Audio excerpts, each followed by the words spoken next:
Y arriba país, para que sepas, acá estamos una vez más, 7 de la tarde ya en toda la República Argentina, con conflictos por todos lados, en el campo, con los precios, en la interna oficial, en la interna opositora, en la interna entre oficialismo y oposición. Vamos a tratar de estar cubriendo cada uno de estos temas. Marcela Pagano, ¿cómo estás? ¿Cómo estás, Eddie? Buenas tardes. Claro, es que después de la medida antiinflación, guerra, que después fue batalla, ¿te acordás? Cuando fue el guerra, guerrita, viernes? batallita. Terminó una batalla, finalmente. Vinieron los anuncios intersectoriales y lo tuvimos a Domínguez dando precisiones el fin de semana en lo que respectaba a lo que es el campo y las retenciones, y después en lo que respecta a los precios de la góndola, hoy el ministro Culfas, que está comandando el área de producción. Vamos a ver el entramado fino durante todo el programa de qué cosas le molestan al gobierno y qué quieren prolijar. ¿Quién es el enemigo en esta batalla contra la inflación? Pero en principio, una vez más, el conflicto tiene como eje al campo. Al campo, al interno oficial, sigue creciendo la tensión entre el presidente de la Nación, Alberto Fernández, y la vicepresidenta Cristina Fernández de Kirchner. De un lado y del otro se tiran con todo. Los ministros del gabinete tratan de ocupar el centro de la escena con algunas promesas, algunos números. No va a aumentar el pan, va a volver para atrás, dijo Matías Culfas. Eso dice. Arranquemos con la primera. Esta es la tapa de PQS.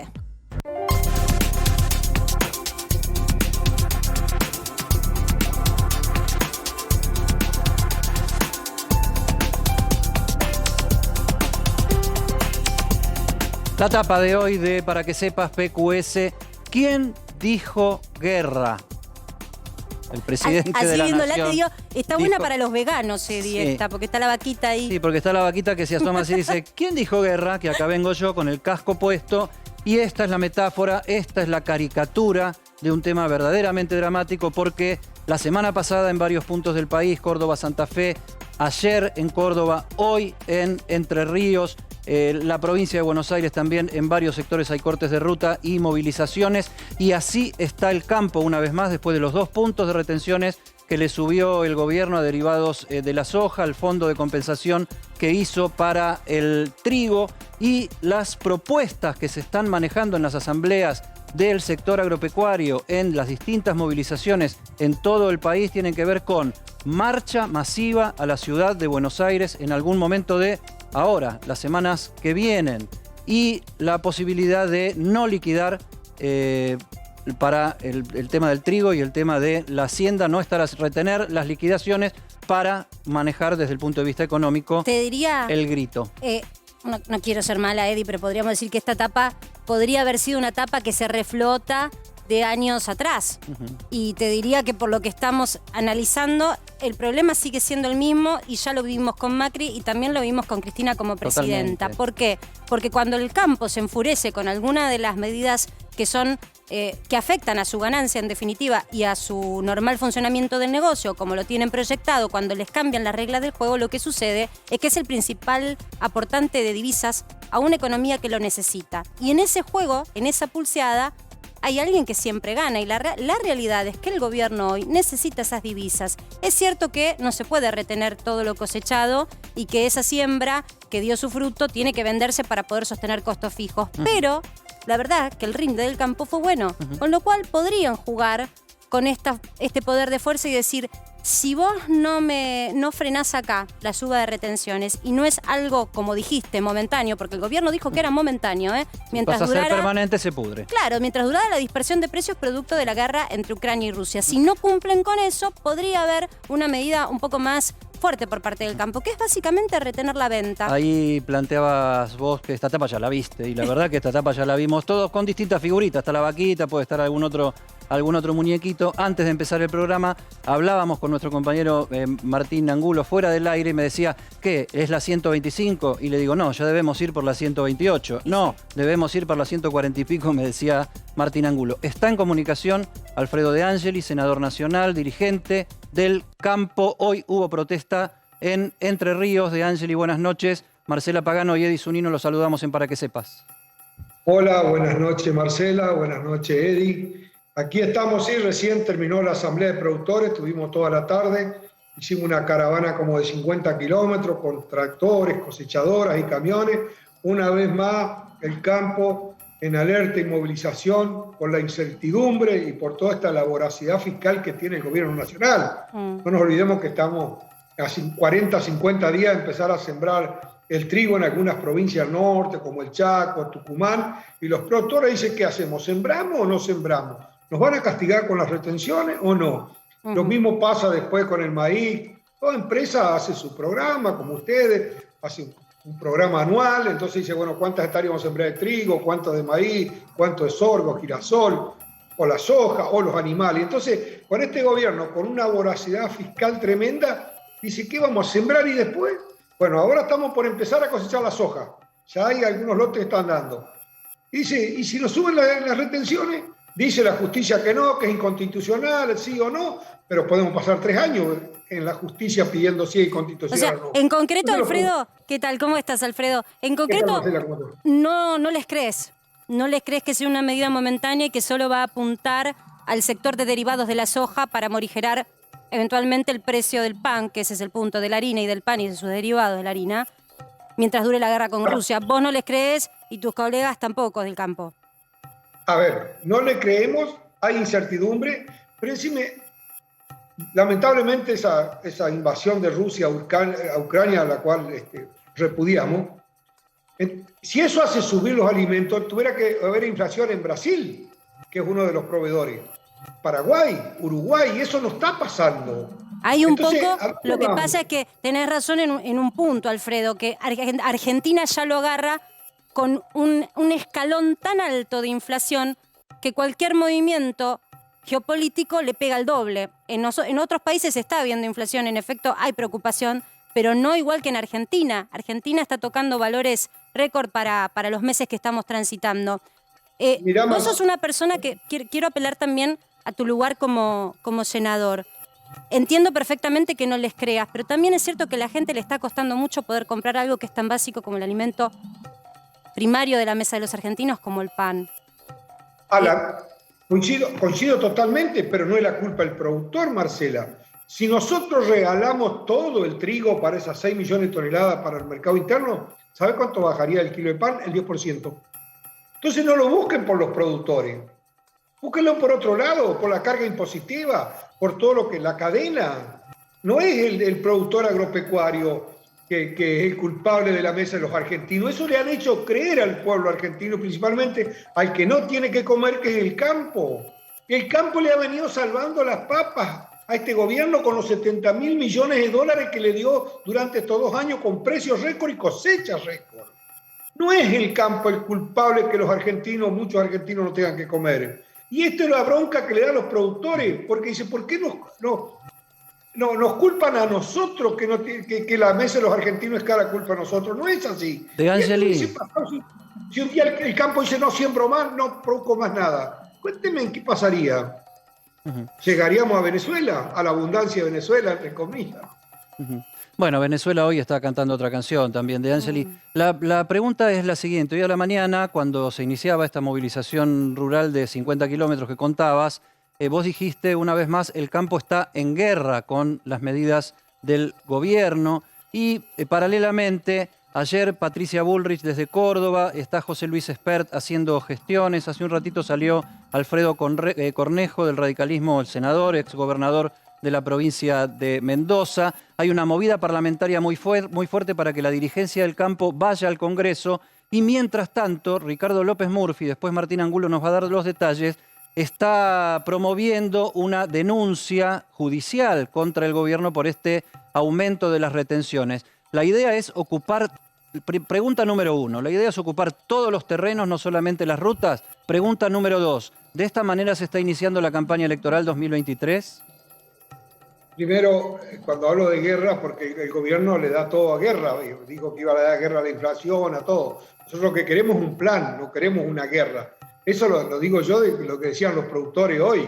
Hoy hasta el mismo presidente de una entidad dijo, el gobierno quiere guerra, guerra va a tener. Ahora si quiere arreglo y quiere un plan, lo vamos a hacer. Ahora, el Consejo Agroindustrial, que hace 2 años que lo pidió el gobierno nacional que lo conformara, le llevó un montón de propuestas para producir más, para dar más valor agregado, para generar más empleo. Todo eso le llevó el Consejo Agroindustrial. De esos 2 años no ha hecho nada este gobierno.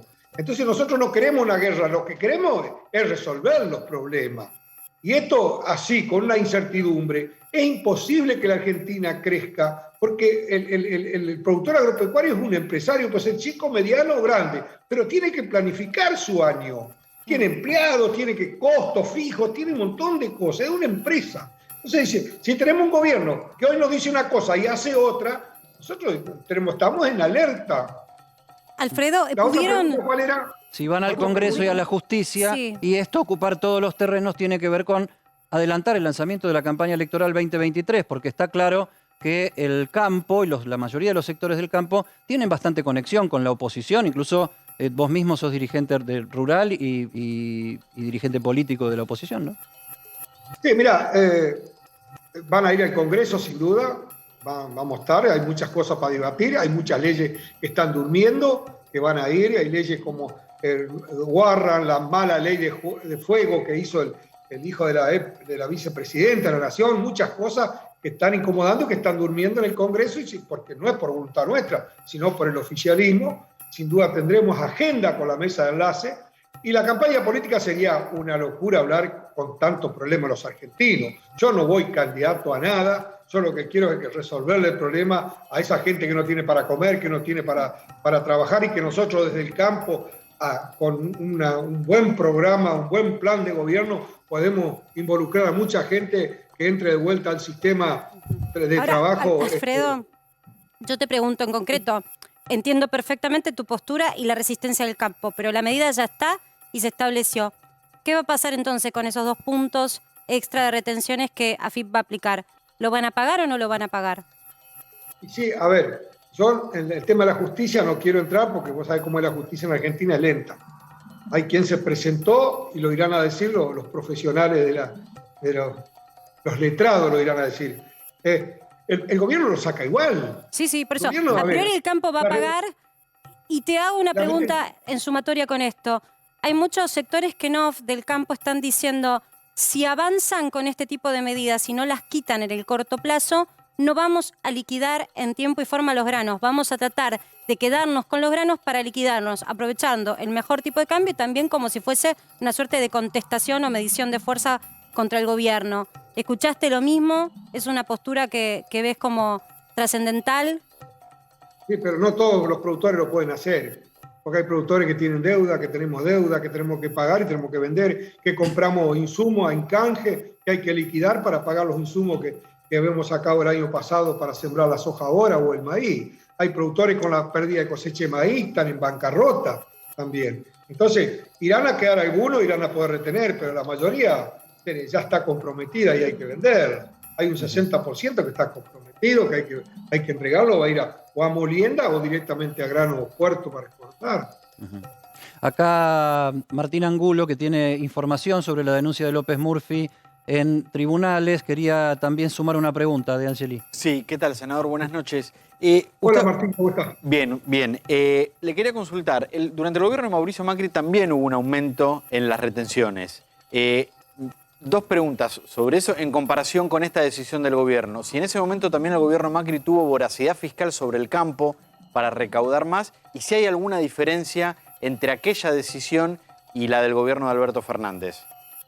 Hay mucha diferencia. Cuando Mauricio Macri andábamos en campaña para presidente, fue en el mes de mayo, junio, dijo siembren trigo y siembren maíz que van a cosechar sin retenciones. Y así fue. Se cosechó el trigo y el maíz sin retenciones. Y la soja habíamos bajado 5 puntos. Pero ¿qué pasó? En el 2017 y 2016 y 2017 perdimos 2 cosechas. Con los precios internacionales deprimidos, $310 valía la soja. Y perdimos una por mucha lluvia y otra por sequía, que tuvimos que volver de vuelta a las retenciones. Yo me acuerdo que tuvo una discusión interna fuerte en el partido. El mismo presidente en ese tiempo me llamó, me dice, Alfredo, no damos más, tenemos que subir las retenciones porque estamos mal. Hemos perdido la cosecha, precios malos, y tenemos un problema, un déficit tremendo en la parte de divisa. Bueno, acepté, me costó muy caro con mis compañeros del campo haber aceptado, pero yo estaba al lado del presidente y lo bancamos. Pero no hay una situación similar. No debe existir. Hoy también hay un déficit, hoy también hay una situación por ahí distinta a la de la sequía, pero la situación... Lo eligieron ellos. lo eligieron ellos porque nosotros entregamos un país prácticamente sin déficit, Ellos lo eligieron, ¿eh? Alfredo, en rigor, ¿qué opinas de los fideicomisos para sostener precios? Viste que se ha lanzado uno para sostener el precio de la harina y los derivados de la harina como el pan, reciente lo estaba expresando, pero ahora van también en la búsqueda de una canasta que pueda amortiguar el precio de verduras y frutas. Ese sería ese segundo fideicomiso. ¿Cómo lo ven ustedes desde el campo? Yo no lo veo funcionando, primero por el temor a la corrupción. Eso ya pasó, ¿te acordás con los Ferlot?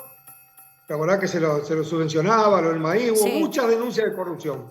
Entonces esas cosas no va, porque hay que ser muy cuidadoso, y la verdad que si hay que hacer eso para que la gente coma barata, es lamentable que tengamos que hacer eso. Porque tenemos otras herramientas para que esto se resuelva una vez por todas. Sí, yo igual me sumo, ¿sabes qué? Alfredo, me sumo al comentario de mi compañero Martín. Es cierto que esta misma problemática, casi te diría de manera estacional, mitad del mandato le pasó a Macri también, ¿no? Misma problemática, misma resolución. Pero nosotros íbamos por otro modelo de país, casi lo entregamos sin déficit al país. Y lo entregamos con 12.000 millones de dólares de reservas netas en el Banco Central. Pero más digo, allá que se nos disparó todo a partir de que perdimos las elecciones en agosto, porque lo teníamos controlado. Es un punto y te lo tomo, pero más allá de lo que se dejó, digo, pareciera ser cíclico, y me puedo ir a otras gestiones también, cíclico el conflicto con el campo, cíclico el conflicto de los precios de lo que se denomina estacional, que son los derivados de la harina, que son las frutas, las verduras. Es cíclico en Argentina esta problemática. Sí, pero eso se resuelve con más producción, no con menos producción. Eso se resuelve con más producción, no con menos. Y lo que está pasando es que va a haber menos producción cuando hay control de esto. Y esto va a pasar. Ya pasó con el trigo, pasó con el maíz, con todo. Sí, De Angeli, un proyecto de país que diversifique más la producción de la Argentina, ¿no? Porque estamos como la vieja historia de la sábana corta, ¿no? Te tapás los pies, te destapás la cabeza y viceversa. Y así estamos todo el tiempo, que te subo, que te bajo. Y acá no pasa por gestión A, gestión B, ni modelo de país, sino que todos lo que estamos percibiendo, lo que todos estamos percibiendo es que esto es eso, ¿no? O sea, vamos para un lado y para el otro y siempre estamos como corriéndonos la cola. Acá Pablo Vinograd, que se suma hoy a nuestro equipo en el repaso de Rosario ayer y en esta semana. Vinocur. Bienvenido, Pablo. Vinocur, que dicen, entre paréntesis ahí antes de entrar, me decían, vos sabés que se dice por acá que es tu hijo no reconocido. Me lo han dicho muchas veces. Y yo decía, no estoy todavía en condiciones de afirmar lo contrario. Adelante, Vinocur, perdón por la confusión. Pedimos una ADN en vivo, entonces. Pero acá tiene su pregunta para vos, De Angeli. Alfredo, ¿cómo estás? Te consulto, ¿cuáles son los límites de esta alerta y movilización que está el campo? Porque lo que dicen informalmente es, nosotros un poco tenemos que movilizar, tenemos que mostrar los dientes, pero a la vez sabemos que no es la misma situación que la de la 125, que hay una situación internacional que es complicada, con lo cual vamos a cacarear un poco, pero no va a llegar la tensión a escalar como llegó en aquel momento. Y además plantean muchos de que hay una buena relación con Julián Domínguez. ¿Esto es así? ¿No es así, Alfredo? Bueno, primero yo no quisiera que volviera nunca más a la 125. No quisiera estar nunca más en la ruta, eso está claro. No te digo, no me veo nunca más arriba de la ruta. Esos 100 y pico días fueron horribles de mi vida. Sé que la mesa enlace tiene interlocutores que están hablando con el ministro Domínguez, eso sí sé. Ahora, de ahí encontrar la solución y que no den, y con la incertidumbre que nos tienen, porque lo que más lo preocupa al productor es la incertidumbre y la presión fiscal que tiene. Encima, tuvimos aumento de los insumos, porque nosotros tenemos un dinero oficial, menos retenciones, menos el 33 la soja, menos el 13 el maíz, dólar oficial. Ahora, cuando vamos por los insumos, estamos con un dólar de 170 y tuvimos una inflación en dólar. Entonces el nitrógeno, la urea que se llama, de $400 se fue a $1.100. Entonces el productor también está que no es que le lleve, todos los insumos subieron el doble. Vos vas a comprar un repuesto de una cosechadora y lo tenés que pagar en dólares blue. Y vas a comprar una cubierta, si la conseguís, la tenés que pagar en dólar blue. Entonces no es lo mismo que dice, bueno, no. Hay un desfasaje, un descontrol en los precios porque todo el mundo se quiere cubrir. El único perjudicado es el productor porque está con un dólar oficial menos retenciones. Igualmente, mira, yo te escucho y casi te diría, estoy escuchando podría sacar tu imagen y con varios empresarios que hablé hoy que tuvieron una reunión con Culfas, podría decirte que sería el mismo discurso. No hay un empresario que considere que es responsable de la inflación. Y hablan también de la inflación de costos. Entiendo perfectamente, vos hablás del sector que manejás y además del cual surgiste, que es el producto primario, pero está pasando lo mismo, Edi, con los interlocutores de la cadena intermedia, con los productores. Y ni que hablar los supermercadistas que dicen, yo tampoco fui el que remarcó. Si no hay abastecimiento de productos como pasó, Alfredo, sabrás, este fin de semana faltó aceite, faltó leche. Si hay escasez de esos productos y no hay abastecimiento en góndola, el supermercadista dice, a mí no me lo entregaron. El proveedor dice, a mí no me entrega el productor, la persona que lo fabrica. Y la persona que lo fabrica dice, es el productor primario que no me está dando a mí el insumo para poder fabricar. Y pues entonces, ¿la culpa de quién es? No, a ver, el productor primario, el tambero, tiene que sacar la leche y entregarla. Ajá. Y venderla, porque si no, no la puede tener. Así que claro, ahí está. Ahora, acá hay un problema, Marcelita, que es confianza. Incertidumbre y desconfianza. Entonces todo el mundo dice, che, va a anunciar, y todo el mundo se quiere cubrir, nadie se quiere fundir, nadie quiere perder la empresa por los costos que tiene.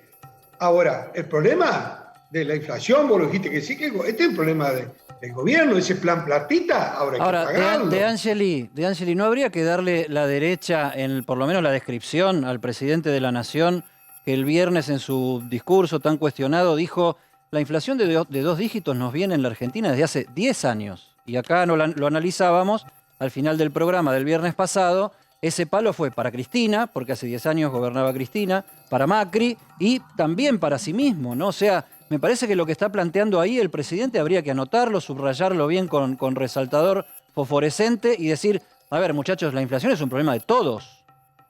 El déficit fiscal se paga con emisión o con deuda. Esto es, y este es el déficit fiscal, y eso es la madre de la batalla de la inflación. Así que cuando dejemos de gastar más de lo que producimos, paramos la inflación. Este es cuando vos te endeudás con la tarjeta de crédito y después el primer mes le pagás la mitad y los intereses, y al otro mes ya le pagás los intereses solo, y después ya ni para los intereses tenés. Y es lo que está pasando acá. Cuando tengamos, o producimos más o achicamos el gasto. Ahora, para producir más lo tiene el campo, pero márquenle reglas de juego claras. Nosotros podemos llegar a los 200 millones de toneladas si quieren. Le podemos generar mano de obra y generar valor agregado para no mandarlo, pero tenemos reglas de juego claras. Mirá, cuando en el 2000, cuando asume Mauricio Macri, la mayor parte era pura soja. Mauricio sacó las retenciones del trigo y del maíz y pasamos la producción de maíz y de trigo más que la soja. Y el maíz y trigo tiene una cadena mucho más extensa en el tema de valor agregado, porque ahí le da de comer a los pollos, a los cerdos, al vacuno, hace montones, el etanol, hace un montón de cosas. Pero hagamos un plan en serio, siéntense y díganle, mire, por 5 años, por 10 años, este va a ser el plan para el sector agropecuario, porque necesitamos los dólares del campo. ¿Sabés qué, Marce? Alimento. Perdón, De Angeli, nosotros tenemos sentado acá hace un ratito y queremos darle participación y entrada también al ex ministro de Desarrollo Social y actual diputado nacional, Daniel Arroyo, y nos gustaría, Daniel, gracias por estar, perdón haberte hecho larga la espera, porque se puede participar y se puede conversar todo. ¿Está viendo la cosa con un solo ojo, De Angeli? No, yo por un lado sí creo que el tema de los productores es parte de la dificultad. Si el productor saca el litro de leche a 25, 30 pesos y la leche termina en 130 pesos en la góndola, en el medio hay parte del proceso. En eso sí coincido y que hay un tema clave, sobre todo con los pequeños productores. Ahora, me parece a mí que en un contexto tan complejo, donde objetivamente hay que desenganchar los precios internacionales del precio interno de los alimentos. Nosotros no podemos comprar el pan a 300 pesos, la leche a 130 y el kilo asado a 1.000 pesos. Hace falta un conjunto de políticas. No, lo que se está haciendo acá es volviendo 2 puntos con los derivados de la soja. Es eso lo que se está haciendo ahora con el tema de retenciones. Creo que hay que encarar un conjunto de políticas y sí, yo soy muy defensor del pequeño productor, que en esencia la pasa complicado. Sí. Y que además no accede a crédito y vive endeudado. No solo Argentina tiene un problema de deuda externa. Los productores viven endeudados tomando crédito en un lado ni el otro y tomando crédito los más pobres al 200% de interés anual en la financiera de esquina. Es cierto que hay que mirar el campo mirándolo como cualquier rubro de la Argentina, como cualquier sector económico, diferenciando pequeños, medianos y grandes. Recién llegan los números de Hacienda del déficit fiscal mientras estamos en vivo. Digo, ya que estamos discutiendo quién puede aportar un poco más, el déficit fiscal creció a 76.283 millones de pesos en el mes de febrero. Es en términos anuales un crecimiento del 306%, Eddie. Y con resultados que en principio podríamos decir no alcanzan para evitar que muchos argentinos queden detrás de la línea de la pobreza o salgan de ese umbral que está cada vez creciendo cada vez más. Digo esto porque mientras tenemos esta discusión, también es cierto que en esta situación tan vulnerable de nuestra economía, Alfredo, y te llevo también a la reflexión, va a haber que todos los sectores van a tener que poner un poco más y sin dudas siempre se mira al campo porque es nuestra vaca lechera, como dirían en marketing, es lo único que nos permite exportar y aportar dólares. ¿Pensás que podría el campo hacer un esfuerzo por un X o una X determinada cantidad de meses o de tiempo? No sé a quién le preguntás. A vos. A De Angeli, a vos, Alfredo. Hola, Daniel, ¿cómo te va? Bueno, acá tiene un economista de lujo. Yo el campo no, ya está, porque bien, a ver, los impuestos que se le han puesto al campo siempre vinieron para quedarse, porque entramos en un círculo vicioso. A ver, todos los Uruguay, impuestos, viste, en Argentina, como el impuesto al cheque, siempre llegan para quedarse. Ver, pero está bueno que Uruguay, digas eso. ¿Vos considerás que está a ver, saturado el Marcela, sector? Ya está, no hay un peso más de impuesto para pagar. Marcela, Eddie, Uruguay no tiene retenciones, Brasil no tiene retenciones, impuestos Paraguay tampoco tiene derecho a las exportaciones, Bolivia no tiene derecho a las exportaciones. Aquí hay que llevar, yo no soy economista, Daniel, por supuesto, por ahí me lo puede refutar y sin duda la palabra de él. Aquí hay que sincerizar los precios, porque, a ver, también tenemos que decir que hay cosas que están baratas en relativo a otros países, pero nosotros tenemos que competir ante el mundo con precios mucho más baratos y con costos mucho más altos. El productor argentino es muy eficiente y por eso se ha hecho esto acá en Argentina. En otro lado dejan de sembrar. Nosotros, con costos el doble, con retenciones, con un dólar oficial, menos las retenciones, y tenemos que competir en el mundo. Y lo hacemos. Entonces no nos pidan más a nosotros, busquemos por otro lado. Hay otro lado donde puede buscar el gobierno, sí, pero no miren al campo. Le están pegando el caballo que más tira. Sí. Habiendo De Angeli, como decís vos, un economista acá sentado y que es del oficialismo, Daniel Arroyo, ¿cómo ves esta ecuación que hace De Angeli? Que dice, sí, hay déficit fiscal, hay que recaudar más para cubrir ese déficit fiscal, pero el campo no quiere poner un peso más. No, yo creo, primero que el déficit fiscal es parte del problema claramente, pero tuvimos una pandemia. Gran parte de la emisión monetaria y el crecimiento del déficit fiscal tuvo que ver con la pandemia y yo lo viví siendo ministro de Desarrollo Social. En un momento la pobreza subió a 47% y cayó 19 puntos la actividad económica. O sea, fue una situación claramente excepcional. Soy los que creen que bajar el déficit fiscal a los bestia nos va a complicar mucho la situación social, con lo cual hay que ser muy equilibrados, muy cuidadosos. No tengo capacidad para opinar cuánto más o menos puede producir y puede aportar cada sector. Sí creo que en algún momento, probablemente no en este, hay que repensar el sistema tributario en Argentina. Finalmente el sistema tributario es regresivo porque los más pobres, el impuesto más significativo es el IVA. Los más pobres, en esencia, consumen sobre todo alimentos, pagan más en relación a lo que les ingresa. Yo creo que hay que revisar todo y eso va por las retenciones, va por el tema del patrimonio, va por el tema de ganancias. A mí me parece que en la Argentina tenemos que repensar el sistema tributario, las políticas sociales, la escuela secundaria, el sistema de crédito. Hay que realmente pensar, estamos ante un modelo agotado en muchos planos. Yo a veces siento que estamos en otro país, Marcela, porque lo veo a De Angeli diciendo que pero sí, lo que digo y veo una posibilidad de entablar diálogo y poner sobre la mesa conversaciones que no estaban. Básicamente, si nosotros no entablamos diálogo y no encontramos la vuelta, esto es muy complicado. Lo que está claro, a mi modo de ver, que está quebrada la relación entre la sociedad y la política. Está muy lastimada, pero muy lastimada, la relación entre la sociedad y la política. Y nosotros tenemos que resolver cuestiones prácticas, los que somos dirigentes de distintos tipos, como el caso de Alfredo, mío, los que están en distintos lugares. ¿Qué tenemos que resolver? Tres cosas. Que la plata rinda. Hoy hay más actividad económica, hay más trabajo y no alcanza. De hecho, no baja la cantidad de gente en los comedores, aún con más actividad económica, porque la persona va, trabaja y pasa por el comedor para estirar, para llegar a fin de mes. Recuperar que la escuela sea el centro, que la escuela sirva, yo creo que ese es un punto clave, y que el Estado te cuide en materia de seguridad. En esos planos hay que construir consensos, y este año, que es un año no electoral, hay que sacar el debate electoral, los títulos fáciles y construir consenso. Yo te escucho y digo, qué interesante, porque todos los sectores están de acuerdo, por ejemplo, que hay que trazar una reforma tributaria. Sin embargo, no vemos un presidente hablando de reforma tributaria. No hubo una negociación con el Fondo Monetario sobre este punto. Más bien todo lo contrario. Marcela, yo para opinar, para mí me cuesta, ustedes tienen mucho más que yo, pero el otro día lo hablaba con el senador Mayanjo y el senador Clos de Misiones. Le digo, pongámonos de acuerdo. Acá hay que hacer una reforma impositiva, hay que hacer una nueva legislación laboral para generar más puestos de trabajo genuinos, que no tengan que ir al Estado, y eso no quiere decir que tiene que perder los derechos de los trabajadores, pero hay que hacer una nueva legislación laboral. Quedó vieja y está a la vista porque hay tantos trabajadores en negro, digamos. Y después hay que sentarse a ver el tema que nadie le quiere poner cascabel al gato, el tema previsional. Hay provincias que tienen las cajas de previsionales quebradas y las tienen que estar bancando. Y Daniel, sin duda coincido, tenemos que sentarnos un día y decir, bueno, vamos a sacarnos, vamos a poner la camiseta de la selección argentina y vamos a ver cómo resolvemos este problema. Y al campo, con una política a largo plazo, que coincido, por ahí es difícil sacar la retención un día para el otro, pero hay que hacer un plan para que el productor vea por adelante cuál va a ser. Y que sea política de Estado. Perdón, De Angeli, ¿y qué camiseta tienen puesta hasta ahora? Porque si hay que ponérsela de la selección, ¿con cuál están jugando? No, yo digo, a ver, yo digo, porque uno tiene una camiseta partidaria, uno u otro, ¿me explico? ¿Entendés? Una forma de decir, a ver, sin duda Daniel tiene una camiseta partidaria y yo tengo otra.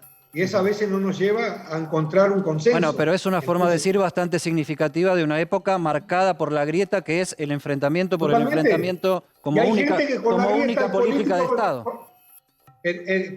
Hay políticos que con la grieta les va bien. Y no tiene que existir la grieta. Podemos pensar distinto. Eso hace a la pluralidad hacia la democracia. Ahora, tenemos que tener políticas de Estado, así como en educación, en salud, en seguridad, en producción. Tenemos que tener políticas de Estado. Que venga un gobierno nuevo y cambie un poquito, pero no que se vaya de un extremo al otro. Yo vuelvo sobre el dato, ahora le voy a pasar la posta a Dari, que quiere hacer una pregunta, pero vuelvo sobre uno de los datos del día. Un crecimiento del déficit fiscal superior al 300% en un año, ¿no? Mes contra mes. Son valores muy complicados de manejar. Por supuesto, Daniel, la precisión que haces es cierta. Tarda mucho tiempo en corregirse tremenda emisión monetaria que se hizo básicamente para plasmar más pesos sobre un mercado que necesitaba asistencia durante la pandemia.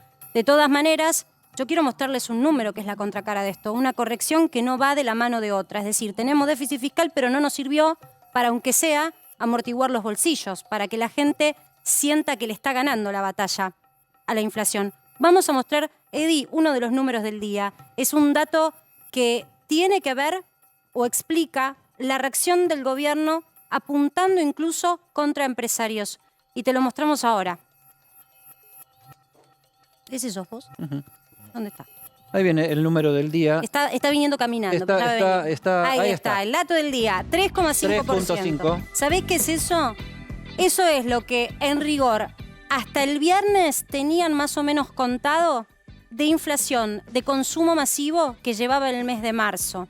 Estamos transitando ya, encaminando la última semana, los últimos días del mes, ¿no? La última semana y media. Pero hasta ahora la foto al gobierno le daba que el viernes lo que es consumo masivo, esto es alimentos, bebidas y todo lo que es limpieza de hogar y aseo personal, estaba con un 3,5% de remarcación. Y te diría, son conteos que tiran para abajo, porque las últimas 48 horas, es decir, del discurso presidencial a hoy lunes, hubo remarcación de precios. ¿Y sabés dónde te diste cuenta? Salieron corriendo a remarcar en vez de frenarse. Sí, pero no encontrabas incluso los productos. Se remarcó y cuando ibas a la góndola tampoco había, porque mucha gente también se dio cuenta que las cosas podían seguir aumentando. Es decir, pusiste sobre la mesa de la discusión el tema de inflación, avisando que ibas a dar batalla, eso fue lo que hizo el presidente, pero no se implementó la política de manera automática. Entonces, algunos supermercados dijeron, no nos llegaron los productos debidos. Mucha más gente llegando a comprar los mismos productos y no se trataba del principio de mes, ¿no? Yo me quedo enganchado con esto porque me estoy preocupando, porque me estoy imaginando que sobre ese 3,5 que vos decías, lo que se sumó de remarcaciones es esto, o estoy leyendo cualquier cosa. Esto que te voy a mostrar es una semana. Es la segunda semana de marzo. Ahí empezaron a despertarse las alertas de producción y de Secretaría de Comercio. Dijeron, para una O semana... sea, que esto termina sumando ese 3,5 que decías. Claro, recién. Edi, fíjate, alimentos secos en una semana, segunda semana de marzo, aumentó un 2,5%. Alimentos frescos, 1,4%. Bebidas, 1,2%. Algunos rubros textiles, 1,2%. Lo que se consigue básicamente en supermercado es esto. En una semana, insisto, segunda semana del mes de marzo. Sigamos viendo los siguientes, si te parece. Los huevos, 4,6% Acá empezamos en la a segunda tomar semana. un poco de vuelo, Claro. más todavía. Carnes, Edi, 2,1%, insisto, únicamente tomando la segunda semana de marzo. Pastas y masas, como por ejemplo puede ser lo que se Digo, utiliza para para hacer marzo todavía. empanadas, 2,1%, y fiambres 2%. Tomé algunos para mostrarles por qué el gobierno estaba tan preocupado y por qué, después del acuerdo con el Fondo Monetario, sabían que algo tenían que hacer. Porque estos son los datos de la segunda semana de marzo. Y al viernes acumulaban un 3,5% de inflación. Productos que el fin de semana escasearon y además se remarcaron. Ahora, Alfredo. Marce, acá tenemos a alguien que está en un punto de la producción de muchas de estas cosas, que es De Angeli en relación con los productores agropecuarios, y tenemos sentado en la mesa a alguien que es experto en la mesa Sí, claro. de los argentinos, sobre todo de los sectores más vulnerables. Y de Sería generar bueno políticas una para reflexión de ayudar. cada uno sobre estos temas y que no me digan qué barbaridad, que no es el caso no es el No. estilo de Daniel Arroyo A ni el ver. de Angeli, pero expliquémonos este problema.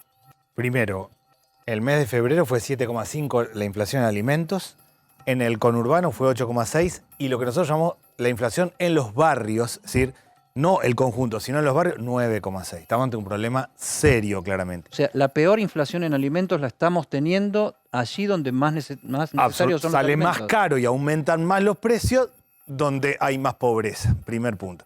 Segundo punto más complejo, aumentaron más los frescos que el resto. Entonces el proceso que termina comiendo más fideos, harina y arroz, menos leche, carne, frutas y verduras. Y es un problema, no es solo un tema de llegar a fin de mes y cómo uno llega, cómo puede, sino es un problema ahí generacional. Un pibe que come mal, aprende mal en la Comer escuela. mal. No está- No solo comer poco, sino comer mal. O comer sobre todo mal, comer mal. pero comer mal es atender poco en la escuela, no seguir y se le complica el resto. O sea, acá hay un problema estructural. Por eso me parece que es un punto clave el tema de la inflación en alimentos y creo que se requieren políticas urgentes. Lo que básicamente me parece a mí que es la clave acá es que hay un fenómeno de precios de los alimentos y endeudamiento de las familias. Yo sigo dos elementos. ¿Cuánto cuesta llegar a fin de mes? ¿Cuánto cuesta comprar los alimentos? Y cómo, si uno no le alcanza, se endeuda. Y se endeuda es el que tiene tarjeta, paga el mínimo, patea para adelante. El que no, va a la financiera de esquina, al financista de la vuelta, toma Que te crédito. matan con los intereses. 200% de interés anual. Y el fenómeno en Argentina es el recrédito. Se toma un crédito, después toma otro para tapar otro para tapar otro, vive endeudado. No solo los productores viven endeudados, la familia que está en el barrio vive endeudada a tasa que decir que son usurarias es ser demasiado respetuoso. Entonces, a mí me parece que sí que el punto, yo creo que hay muchos problemas en Argentina estructurales. El tema central hoy es la inflación. Yo siempre pienso que hay una variable independiente y variable dependiente. Hay algo que define lo determinado en un momento, es la inflación, y es la inflación de alimentos. Por eso creo que muchas de las políticas que están encarando tienen que salirnos bien. Realmente está costando mucho llegar a fin de mes, se está poniendo muy complicada para muchas Ahora, familias. el tema es por qué no dejan de pelear y se ponen a No, bueno, coordinar. O sea, aquellos que están designados para representar al pueblo en todas las instancias. Bueno, creo en eso y más allá de las tensiones y dificultades. Es una pavada lo que estoy diciendo. No, es un discúlpeme, tiempo, pero además de eso, yo lo que dije antes lo creo mucho. Está muy lastimada la relación entre la sociedad y la política. La sociedad está cansada, está agotada de la política y corremos riesgo de salga por los extremos, que eso sería muy malo para la Argentina. Entonces, en concreto, el tema central es la cadena de producción, fortalecer experiencia. Yo estuve en Marcos Paz el viernes, con una experiencia que es la leche a 60 pesos. Armado un esquema con leche a 60 pesos. Vos vas al supermercado y está la leche a 60, está la leche a 90 y la leche a 130. Pero hay un sistema de leche a 60 pesos. Bueno, fortalecer esas experiencias, trabajar articuladamente con los productores, generar mecanismos para que una canasta básica sea accesible. Para nosotros, comer tiene que ser accesible. Mi regla es, lo que se produce en un país tiene que ser accesible para los que viven en ese país. Nosotros producimos alimentos, es una bendición, entonces tenemos que lograr que un conjunto de alimentos sean accesibles. Creo que tiene que ver con variables macro. Yo creo que no tenemos que ir a déficit fiscal, que tenemos que bajar la emisión monetaria. Hay cuestiones macroeconómicas, hay cuestiones de crédito. El panadero nunca copia harina. Estuve hace 2 días en una panadería, recorriendo una panadería en un barrio. Estaban desesperados porque tenían la última bolsa de harina con el precio viejo y sabían la que se le venía Claro. y que le va a bajar la venta porque el resto no puede. Bueno, ese para mí es crédito. Es que el productor venda directamente al consumidor. Generar un sistema macroeconómico más sano y que un conjunto de alimentos separarlos del precio internacional. Hay un punto que es cierto, que es que la emisión monetaria que se generó durante la pandemia iba a tener un efecto colateral en la inflación. Lo que uno se pregunta, Daniel, si esto fue en marzo, junio, julio del año pasado, ¿cómo no pensaron cuál iba a ser la política anticíclica para no tener estos números que, como vos bien decís, lastiman a los que menos tienen? Bueno, estamos hablando ahora de fondos fiduciarios. La Argentina tiene vos que decís tener... que esos fondos Antes tendrías anticíclicos que armarlos Los antes. países, yo me acuerdo de Lavagna en su momento, en el 2005, cuando estaba creciendo la economía, hablaba de un fondo anticíclico. Él era el campeón del fondo anticíclico ¿Qué tiene porque sentido? el ciclo negativo iba a venir. Pero es que es evidente que viene y va, y no solo por cuestiones macroeconómicas, sino porque llueve, o porque hay sequía, o por distintas razones. Los países razonables tienen fondo anticíclico. Nosotros, en este contexto, tenemos que entender el tema de los precios. Ahora, para adelante es un fondo anticíclico y un conjunto de políticas razonable, no a lo bestia. O sea, el déficit fiscal es un problema. Bajarlo a lo bestia es 5 problemas más. Hay que encontrar un punto de equilibrio. Dejémosle que haga un cierre a su presentación, agradeciéndole, por supuesto, a Alfredo De Angeli. Un cierre sobre todo esta última parte que hizo la presentación Marcela con todos estos números tan elocuentes y con esta demanda que asociemos, ¿no?, para hacerla. Pónganse de acuerdo, señores, no hay más tiempo. De Angeli, adelante. No, yo creo que muchos de esos precios son cíclicos. No nos olvidemos de la gran sequía que tuvimos en enero y febrero, el tema de las verduras, el tema de los huevos de gallina también. Se murió mucha ave de gallinas ponedoras. Acá en la zona del litoral, con las calores, no aguantaban, hubo el fenómeno de más de 40 grados, los animales sufrieron mucho, se estresaron. Yo creo que faltó parte de la producción. Yo creo que tiene que ver todo con todo, un poco la parte cíclica y otra parte, por supuesto, la confianza y la cadena de producción, como es la cadena de comercio, como dice Daniel ahí, que nadie quiere perder y no tiene confianza, tiene desconfianza y por las dudas remarcan. Eso ya lo vimos antes, remarcar por las dudas. Bueno. Gracias, De Angeli, por el contacto. Sí, Acaban de terminar una jornada muy caliente en Entre Ríos y acá estuvo uno de los protagonistas del senador. Una última para saber, sí, dale. ¿cómo sigue esto eso, de la muy propuesta de manifestaciones en la ruta? ¿Había un tractorazo pendiente? ¿Cómo sigue eso? Ahí hubo una asamblea, yo por supuesto nada más que de oyente porque no participo en las decisiones, porque yo tengo un cargo legislativo, así que estaba la mesa enlace provincial y le piden a la mesa enlace nacional que coordinen una movilización hacia Buenos Aires. Eso salió. Bueno, Lo muchísimas anticipábamos gracias. ahí en la tapa, en la tapa de ¿Quién Totalmente. dijo guerra? ¿Sí? Urgente.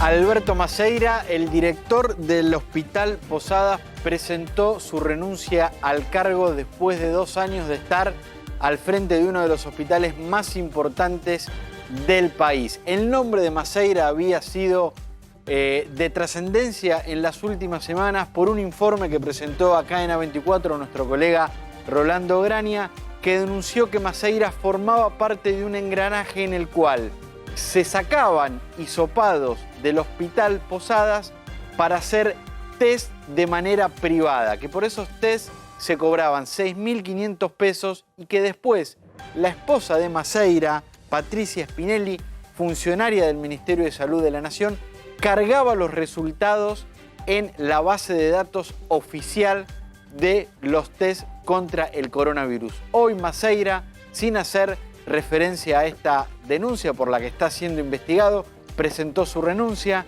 dijo que es una decisión por cuestiones estrictamente personales, agradeció por el trabajo durante estos 2 años y desde hoy deja de ser el director del Hospital Posadas. Hospital que también estuvo bajo la mira de la justicia, no puntualmente Maceira, sí el hospital por el caso del vacunatorio VIP. Del Hospital Posadas salieron por lo menos 70 dosis de personas que se vacunaron cuando no les correspondía al comienzo de la vacunación oficial del gobierno nacional. Se vacunaron con dosis que en ese momento no le correspondía, que correspondían exclusivamente al personal sanitario de todo el país y por esa una causa judicial, causa en la que declaró el propio Macera, que reiteramos, hoy renunció como director del Hospital Posadas.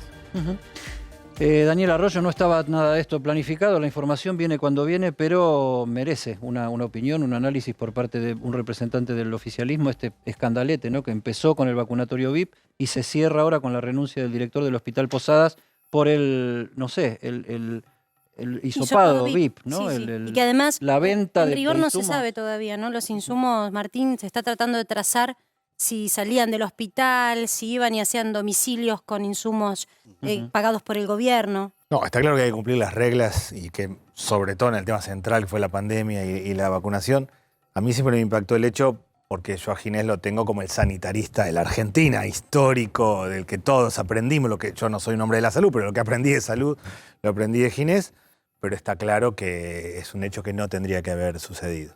Sí, lo decíamos la otra vez acá y teníamos un cierto contrapunto con Marcela, porque yo decía, un sanitarista de prestigio internacional como Ginés, y ella lo que decía, sí, pero que el prestigio se puede tirar a la marchanta en 4 minutos con una medida no antipática, no, ¿no? yo lo que digo, intragable para la población. Está claro que no tendría que haber pasado, eso está claro.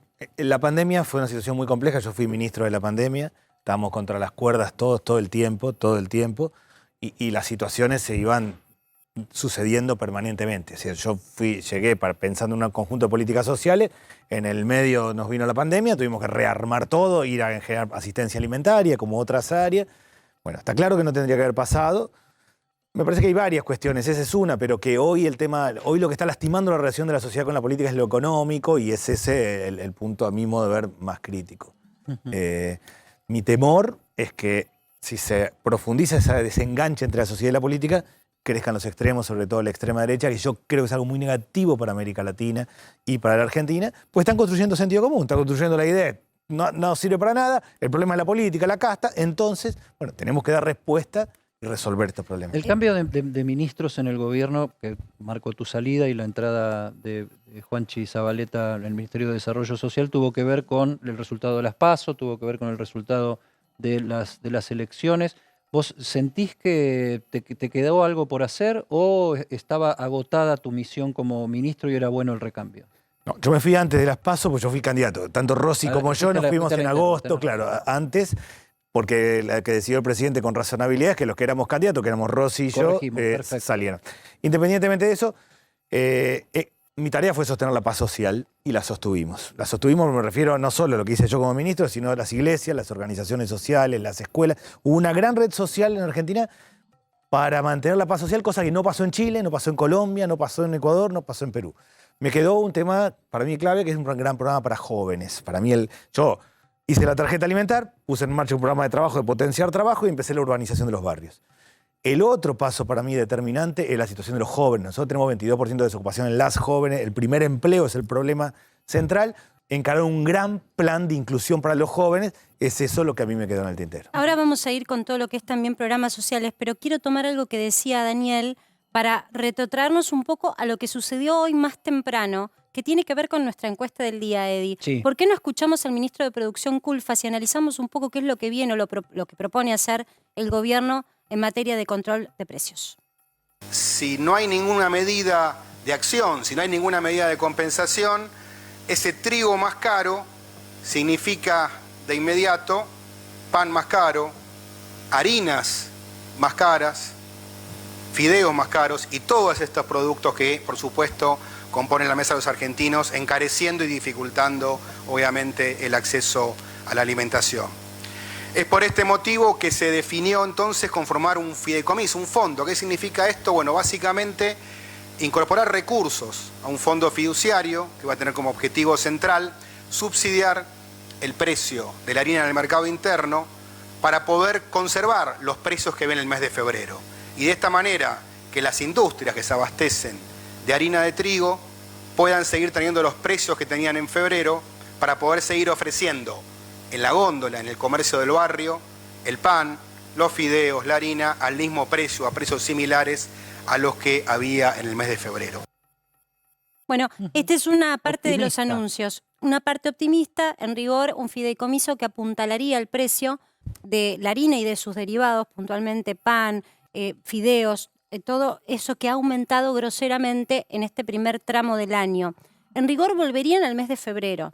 Ahora, ¿por qué digo que es un primer anuncio, Edi? Porque después el gobierno también avisó que va a estar revisando lo que yo te mostré antes, recién en pantalla, listado por listado de las remarcaciones que se dieron en esta etapa, en marzo. ¿Por qué? Porque presume, y lo reconoce el propio gobierno, que hay una sensación de aumentos raros que llaman la atención y que tienen 48 horas algunos empresarios que ya fueron llamados por el propio ministro Culfas para explicitar por qué aumentaron como aumentaron en los últimos días los precios.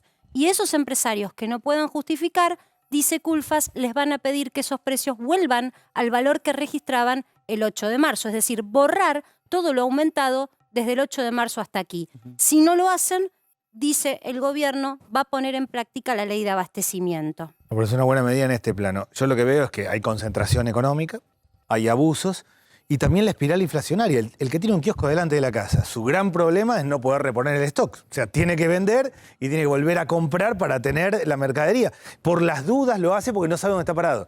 Por eso establecer una medida, tener una referencia, a mí me parece que es importante.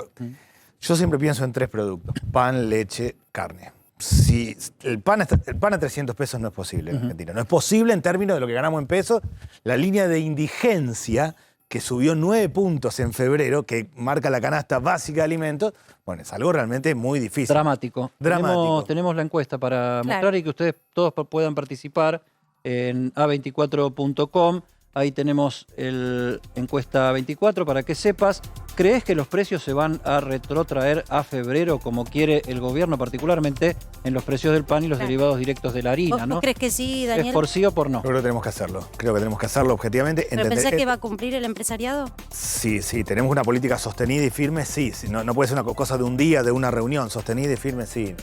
Digo, de verdad, la situación está muy finita, es muy compleja la situación económica y social de la Argentina. Hay cosas que tenemos que lograr. Yo entiendo que esto se va a lograr. ¿Ayuda a la credibilidad y la fortaleza del gobierno? Porque yo la escucho a Marcela anunciando todas estas medidas y me dice los precios Culfas.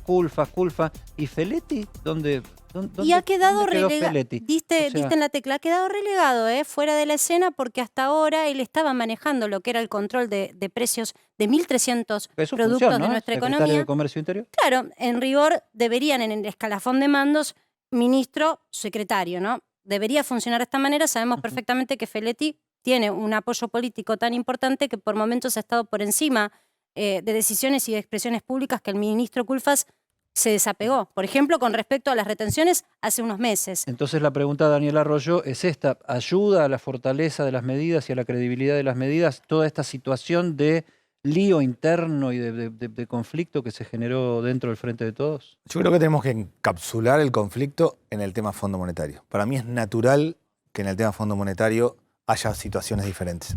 Yo hice estudios de qué pasó con el Fondo Monetario con varios países. Mi opinión es que siempre pasan 2 cosas. Se reconfigura el sistema político cuando hay un acuerdo del Fondo Monetario en ese país y aumenta la conflictividad política en las calles.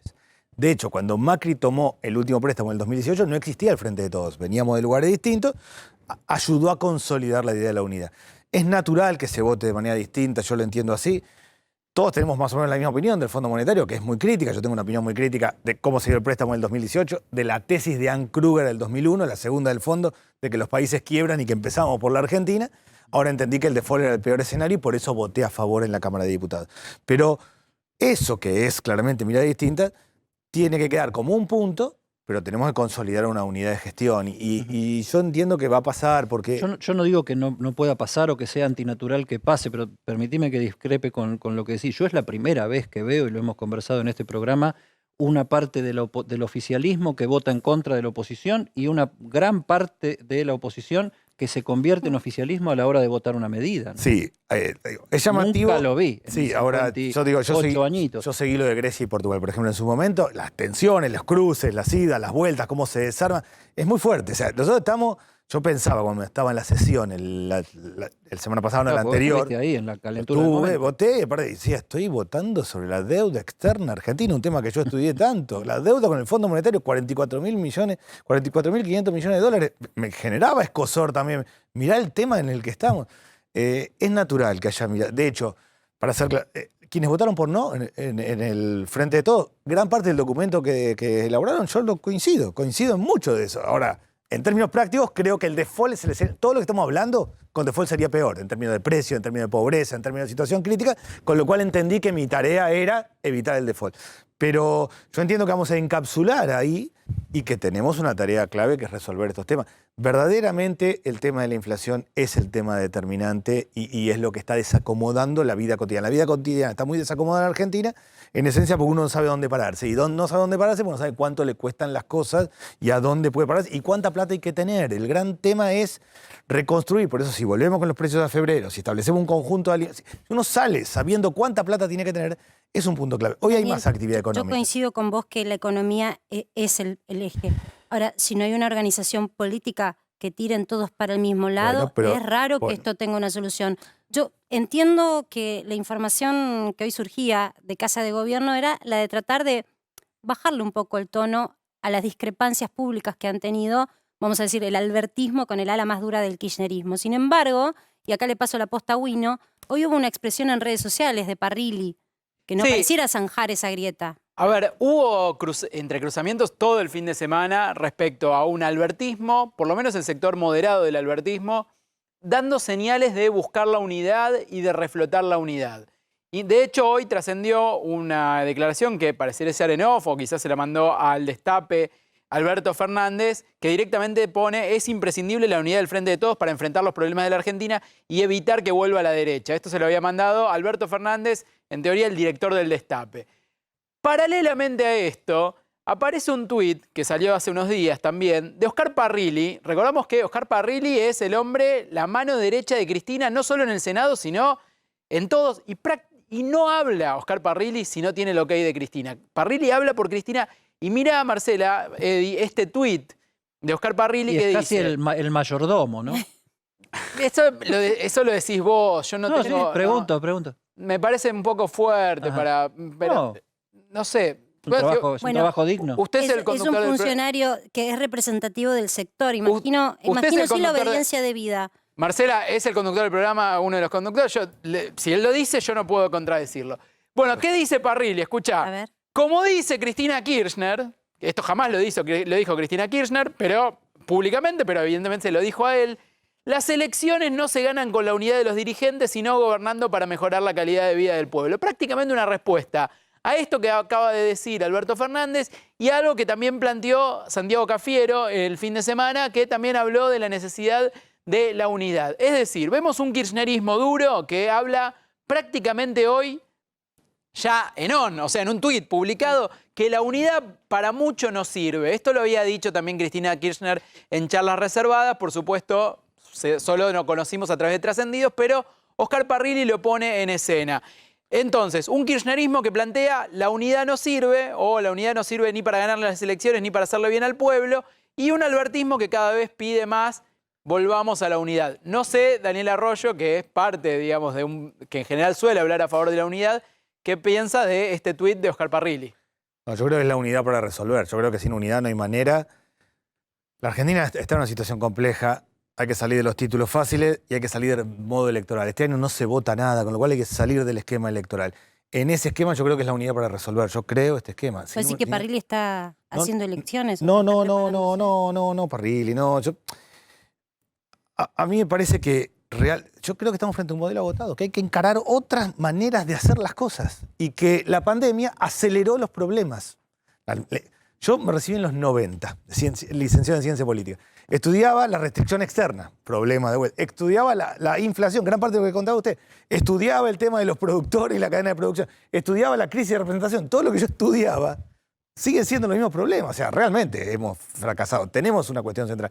Me parece que claramente la tarea que tenemos, yo creo que es unidad para resolver los problemas centrales, y en eso para mí se empieza a encarar una política antiinflacionaria que tiene que funcionarnos bien, pero que tiene que funcionarnos bien porque realmente se nos va la vida en la diaria. Sí, pero Daniela, o sea, a ver, vemos que del otro lado del Frente de Todos están tirando puentes para dinamitar prácticamente todo. Digo, no lo creo. Hoy este tuit de Parrilli es un ejemplo, pero en off todos están hablando de ya no existe la unidad. No, tomaría una palabra que no es mía, que es de Massa, que es la de los machos del off. Yo creo que no sirve hablar en off objetivamente. Bueno, Parrilli lo dijo pero, en on. No, Lo dijo pero en digo, un tuit. más allá de eso, nosotros tenemos que construir, resolver problemas de vida cotidiana, porque de verdad, si no, la sociedad nos va a pasar por arriba. Hay un reclamo Si muy estás a- Lo que fuerte. pasa es que Sí, no pasa, están de Sergio. acuerdo. A ver, perdón, Edi. Sí, sí. Daniel, no están de acuerdo porque, por ejemplo, digo, la Cámpora ha sido muy clara en su postura. No están de acuerdo con el arreglo con el Fondo Monetario. No están de acuerdo con este programa económico de Guzmán. Entonces, ¿cómo vas a una solución si una fracción importante, no menor, importante, de la coalición gobernante no está de acuerdo con otra parte importante? Lo del Fondo Monetario lo entiendo, y de verdad lo entiendo. Es el programa económico, ¿eh? Sí, yo entiendo esto con el Fondo Monetario. Todos tenemos la misma mirada. Yo, las revisiones trimestrales, yo cada vez que venían las misiones del fondo, mientras yo era ministro, tenía reuniones con él.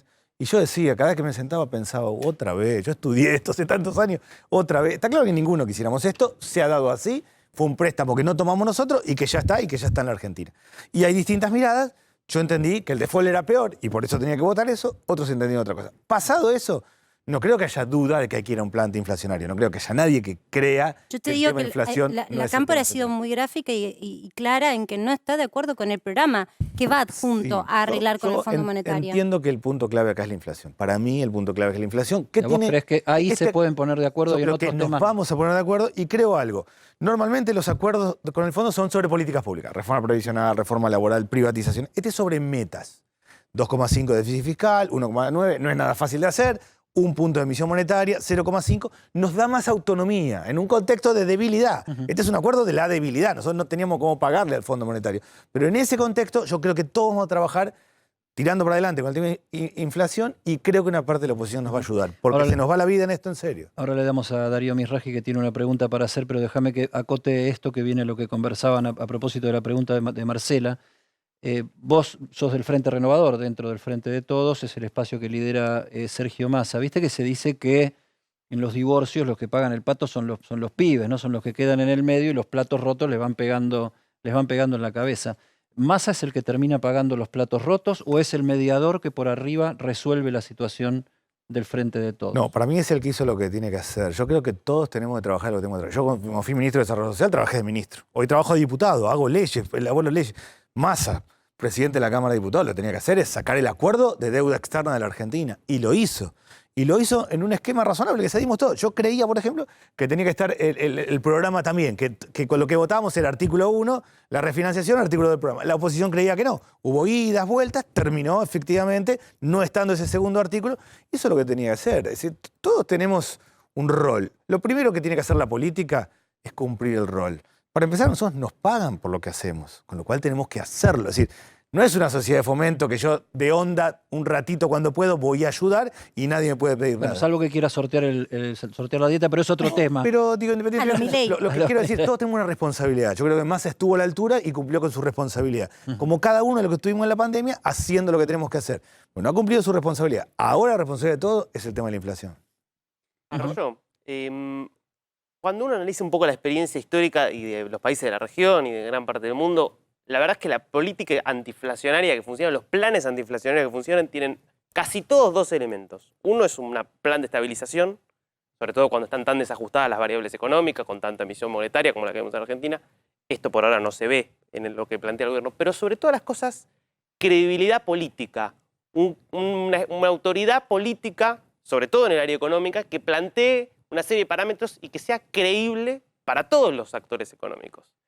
¿A usted le parece que hoy el equipo económico de este gobierno, con el nivel de internas que tiene, con lo desgastado que está después de estos 2 años de gestión, tiene la credibilidad suficiente para encarar un plan antiinflacionario eficaz? Yo creo que la sociedad está 3 pasos adelante de la política y la credibilidad los dan los resultados. Si volvemos y retrotraemos los precios a febrero, empiezas a construir credibilidad y tenés que encarar otra y otra. Para mí la sociedad está muy desenganchada de las personas, de la gente. Es resultados. Es ir a la góndola y ver qué es lo que está pasando. La credibilidad, en mi opinión, hoy es resultados. Y en términos concretos, se toma esta primera medida, se Pero los constituye resultados hasta acá no son malos. Por eso necesitamos resolver este tema de la inflación. Si logramos constituir el fondo fiduciario, se retrotraen, como se está diciendo, a febrero, se generan un conjunto de elementos que la persona que va a comprar los ve, empieza a construirse la credibilidad. A priori, la sociedad no cree en nadie. lo que cree es en los resultados, no en la persona. Si los resultados empiezan a verse, te da posibilidad de encarar algún otro esquema. Y sí, yo creo que quiere un plan de estabilización que incluya lo macroeconómico. No lo creo a lo bestia. O sea, aquel que dice, el problema del déficit fiscal, cortamos acá y bajamos todo. O sea, es una explosión social. Hay que ser realmente muy serio y muy responsable. Pero para mí, los resultados te dan pie a encarar otras políticas. Ahora sí creo que tiene sentido la pregunta, porque está hablando del descrédito de la dirigencia política, ¿no? Y hay gente que hace crédito a su función rifando, por ejemplo, la dieta de diputado y convirtiendo eso en un evento popular, en un evento popular, marketinero sí. que le da aparentemente mucho predicamento. Lo respeto. Yo claramente vivo de mi ingreso y no lo haría, pero respeto al que lo hace. Me impactó el primero que ganó el sueldo, que dijo voy a pagar deudas. Lo que dijo es, estoy tapado, va todo para la tarjeta, va todo para los bancos. Me impactó nosotros como subimos el 10 de diciembre, me parece que el primer sueldo eran 200.000 y pico que sorteó Milei. El que ganó dijo, yo no voy a ver nada de esto. Va todo para los bancos para tapar deudas. Respeto. Objetivamente, yo creo que, primero, el gasto de la política en el global, si uno mira números, no es determinante. Pero sí es determinante la ejemplariedad. Y sí es determinante la austeridad. Entonces, en eso tiene un valor significativo. Yo siempre, cuando alguien dice, le bajamos el sueldo a tal o cual, tiene un valor... Lo que vale menos te puede arruinar la cuenta final. Absolutamente, porque la credibilidad, la legitimidad, la ejemplaridad está dado por ahí. Más allá de que alguien viene con un Excel y dice, mira, acá no está el tema y está en otro lado, la ejemplaridad y la austeridad vale. A mí sí me impactó en enero esto. Lo primero que dijo el que ganó el primer sueldo es, esto va para los bancos. Para mí no va, es todo para los bancos porque tengo deuda. Te quiero mostrar un número, Daniel, a ver si coincidís. Hay poco en el área privada que se estudie en materia de programas sociales. Y el número del día podríamos decir que es 21.781.512. Son los beneficios, entre comillas, así se denomina en términos técnicos, no lo digo ni jocosamente, ni mucho menos creo que sea un beneficio, a los programas sociales que están activos en Argentina. No personas, sino programas activos. Beneficios otorgados. Por supuesto que hay gente que cobra esto y además tiene otro tipo de beneficio. Puede haber más de uno que cobre un aguache y un alimentar que se combinen. Si fuesen personas es casi la mitad de la población. Y estamos yendo a un censo, que 45 millones seremos, 46. Sí, yo creo que sí. 45. Te pregunto por estos números, Fausto Espotorno elaboró este estudio con Orlando Ferreres y Asociados, es un economista serio, no sé si están en coincidencia con los que vos has dejado en el ministerio, pero son números que nos hablan de una realidad que no se modifica a lo largo de los años. Sí, yo creo que hay que dividir en tres esa realidad. Una parte es la seguridad social, que es el sistema jubilatorio, la asignación universal por hijo. Si nosotros tomamos como programa social la jubilación, los países europeos tienen muchos programas sociales porque tienen una población envejecida. Eso hacia el derecho. Si una persona trabajó, cumplió determinada edad... En estos no tengo lo que es seguridad social contados. 21 millones de Digo, personas. Tarjeta alimentaria, para primera infancia, seguro de desempleo sí, pensión universal sí. Y otros más, ¿no? Asignación por embarazo, jóvenes, asignación prenatal, seguro de capacitación. Mirá todos los que hay, Eddie, perdón que te aburra, pero vos fíjate, yo ni sabía que existían. Hoy estuve mirándolo. Pensión honorífica, Plan Nacional de Protección Social, pensión no contributiva / vejez. Todas esas pensiones que estás diciendo, el sistema de seguridad social está conformado por la jubilación, por la asignación universal por hijo y por todo el tipo de pensiones. Fíjate todo lo que hay. Pensionado, una persona que fue veterano de guerra, naturalmente. Pero digo, hay una parte que es sistema de seguridad previsional, seguridad Exacto. social. Ahí hay un problema serio en la Argentina y es que son pocos los que trabajan, como tenemos 45% de trabajo informal, son pocos los que contribuyen y tenemos un problema ahí. Segundo, los programas que tienen que ver con trabajo, se llama potenciar trabajo, se llama progresar, termino la escuela para terminar y para poder trabajar, distintos tipos de programas. Y después están los asistenciales, los alimentarios. Esa es la realidad. Más allá de los cruces, el problema, si con toda esa cobertura la Argentina tiene tanto nivel de pobreza, el problema es lo que gana la gente. El problema es el ingreso y el problema es la inflación. Si nosotros tenemos más cobertura, y para no ser pobre hacen falta 84.000 pesos, para no ser indigente hace falta 38.000, y el promedio de ingreso es 51.000 en Argentina, hay un problema serio. Sí entiendo claramente la tensión que se está generando en Argentina entre el que toma el colectivo todos los días, va a laburar y gana un poquito más o menos del que tiene un programa social y dice, yo estoy laburando todo el día, esta es la situación. Los que tienen programas sociales en términos generales, es el programa Potencia de Trabajo, tiene 1.200.000 personas que ganan 16.500 pesos, el 50% del salario mínimo. Después tenemos becas Progresar, que es bueno que los chicos terminen la escuela, hagan capacitación en oficios, terminen el ámbito terciario. La tarjeta alimentar son 4 millones de personas, de chicos, para alimentarse. La asignación universal por hijo son 4 millones de chicos. Y después hay un conjunto de pensiones que es para mayores de 70, para las familias numerosas de 7 o más hijos, o para las personas con discapacidad. Y después le agregaba, digo, no quiero ser aburrido, pero veteranos de guerra, distintas situaciones. La Argentina es un país que tiene como mucha cobertura. Toda esa cobertura tiene fondos a mucha gente que claramente no le están sacando de la situación de pobreza, porque así todos tenemos 40% de pobreza. Entonces Sí, hay que y- repensar todo el sistema. Yo recuerdo que en algún momento vos expresaste cuando eras ministro que había que hacer una salida rápida para que la gente, casi hacer docencia, ¿no? Pudieran los que cobraban determinados programas sociales aprender algún oficio Exacto. para poder ya enseguida salir al mercado laboral. Pero eso lleva tiempo. Y Sí. te lo quiero unir con una pregunta que tiene que ver con la decisión de la semana pasada de tu sucesor de Zabaleta de cortar la asignación de nuevos programas A sociales. partir de ahora no se otorgan más. No va más. ¿Estamos en momentos de tomar esa decisión? Sí, acá el punto clave, ¿de qué trabajan los sectores pobres? Trabajan en la construcción, en el textil, en la producción de alimentos, en el cuidado de personas y el reciclado. Esos son los 5 sectores. ¿Cuánta pobreza va a haber en la Argentina en los próximos años? Depende de qué pase con estos 5 sectores. Para mí, la Argentina es siglo XIX, 4 millones de personas que viven hacinados, sin agua, sin servicios básicos. Siglo XX, un montón de gente laburando lo que puede. Y siglo XXI, que son los unicornios, el mundo más globalizado. El trabajo que viene es globalizado, competitivo, el mundo del conocimiento y mano de obra intensivo. ¿Cuál es nuestra solución, a mi modo de ver? Que nos falta la mano de obra intensiva. Nos faltan hacer cloaca, agua, servicios básicos. Tenemos mucho para hacer de obra pública de pico y pala.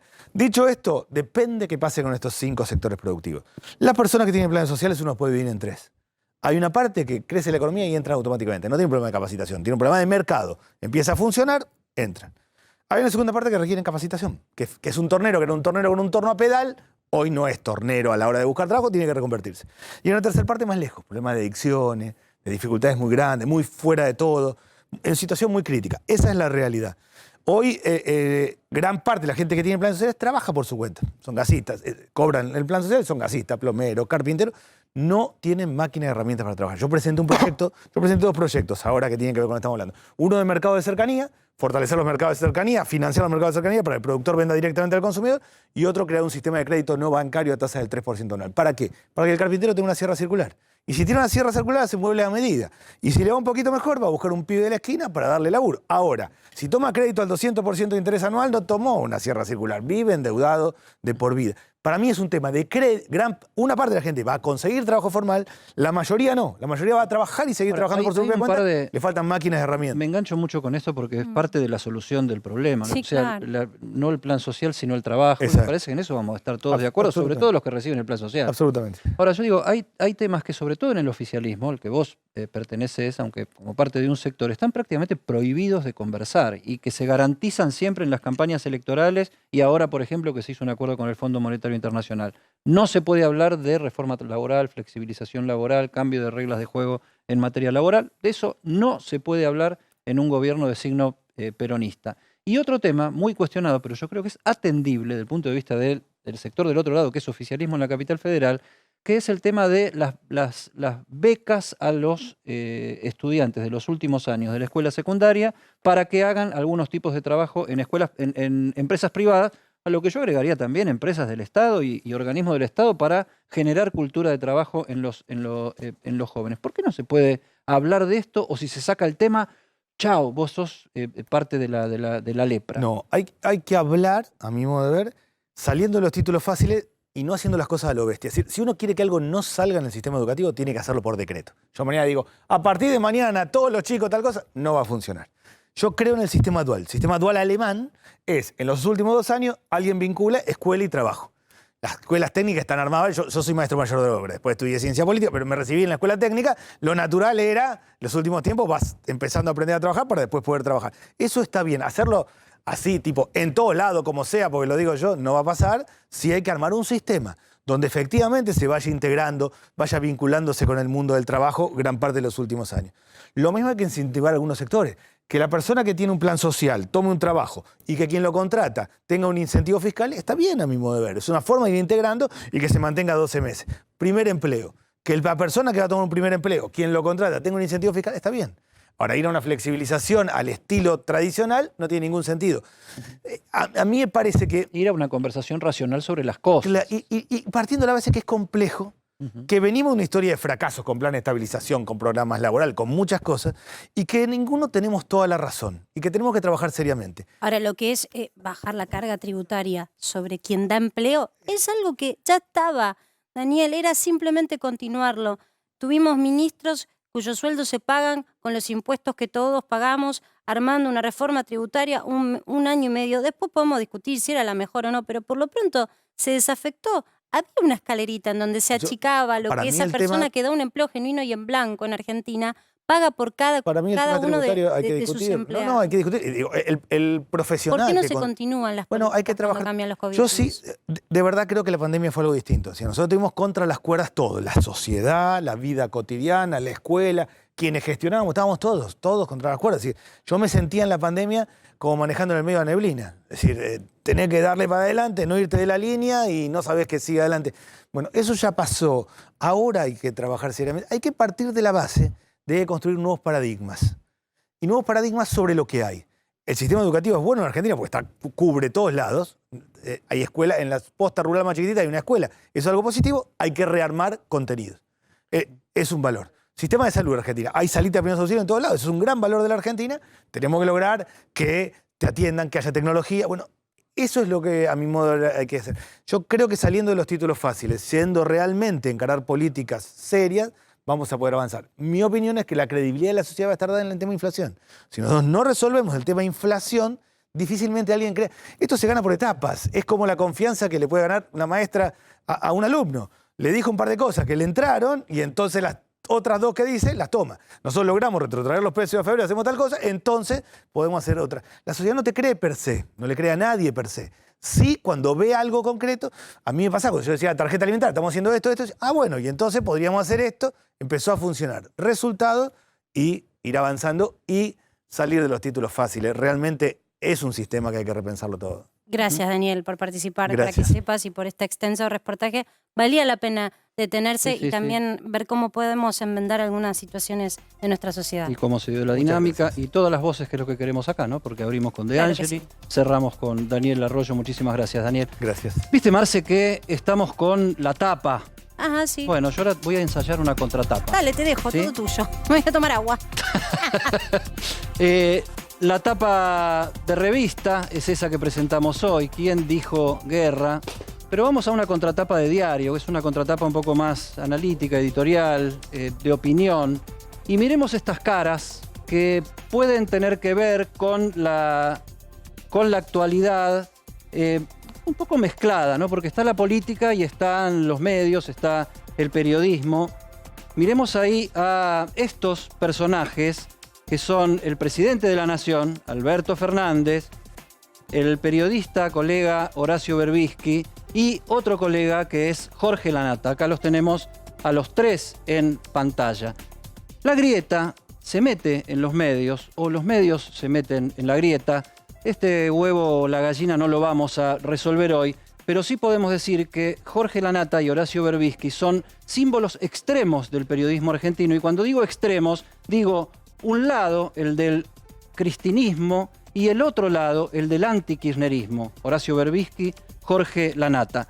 Los dos están hoy unificados en la crítica al presidente Alberto Fernández. Uno desde el sector cristinista, otro desde el antikirchnerismo. Tuvimos episodios la semana pasada que involucraron tanto a uno como a otro periodista. A Horacio Berbisky peleando con Aníbal Fernández, ministro de Seguridad, lo terminó mandando a tomar clonazepam como crítica, no sé desde qué punto de vista periodístico, y Jorge Lanata agarrándose del asunto de la mala pronunciación del inglés de Santiago Cafiero, el canciller, proponiendo que por esa razón no puede ser ministro y tratándolo prácticamente de inútil. O sea, periodistas que le dicen a los gobernantes cómo se debe gobernar, como si supieran. En el caso mío, espero que nunca me crean para tener que gobernar porque soy solamente periodista.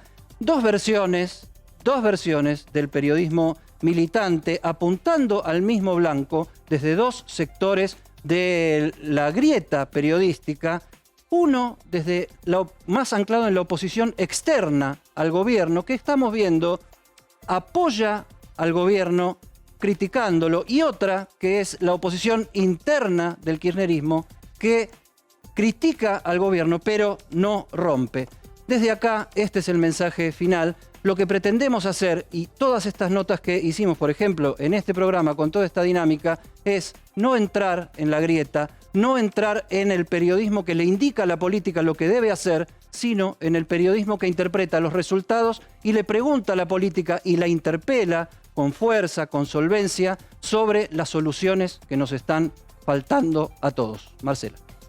Bueno, en principio te cuento que en un ratito hubo revuelo en el ámbito empresario, producto de las medidas que hoy anunció Culfas. Te voy a contar un poco qué dicen. Ya te contamos lo que dice el gobierno, lo que propone el gobierno. Te voy a decir qué dicen los empresarios y qué piensan hacer.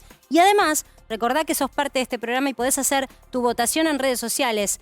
¿Crees que el gobierno va a poder retrotraer los precios de la harina y de sus derivados a lo que registraban en febrero? Votá y en un ratito mostramos los resultados. Ya volvemos.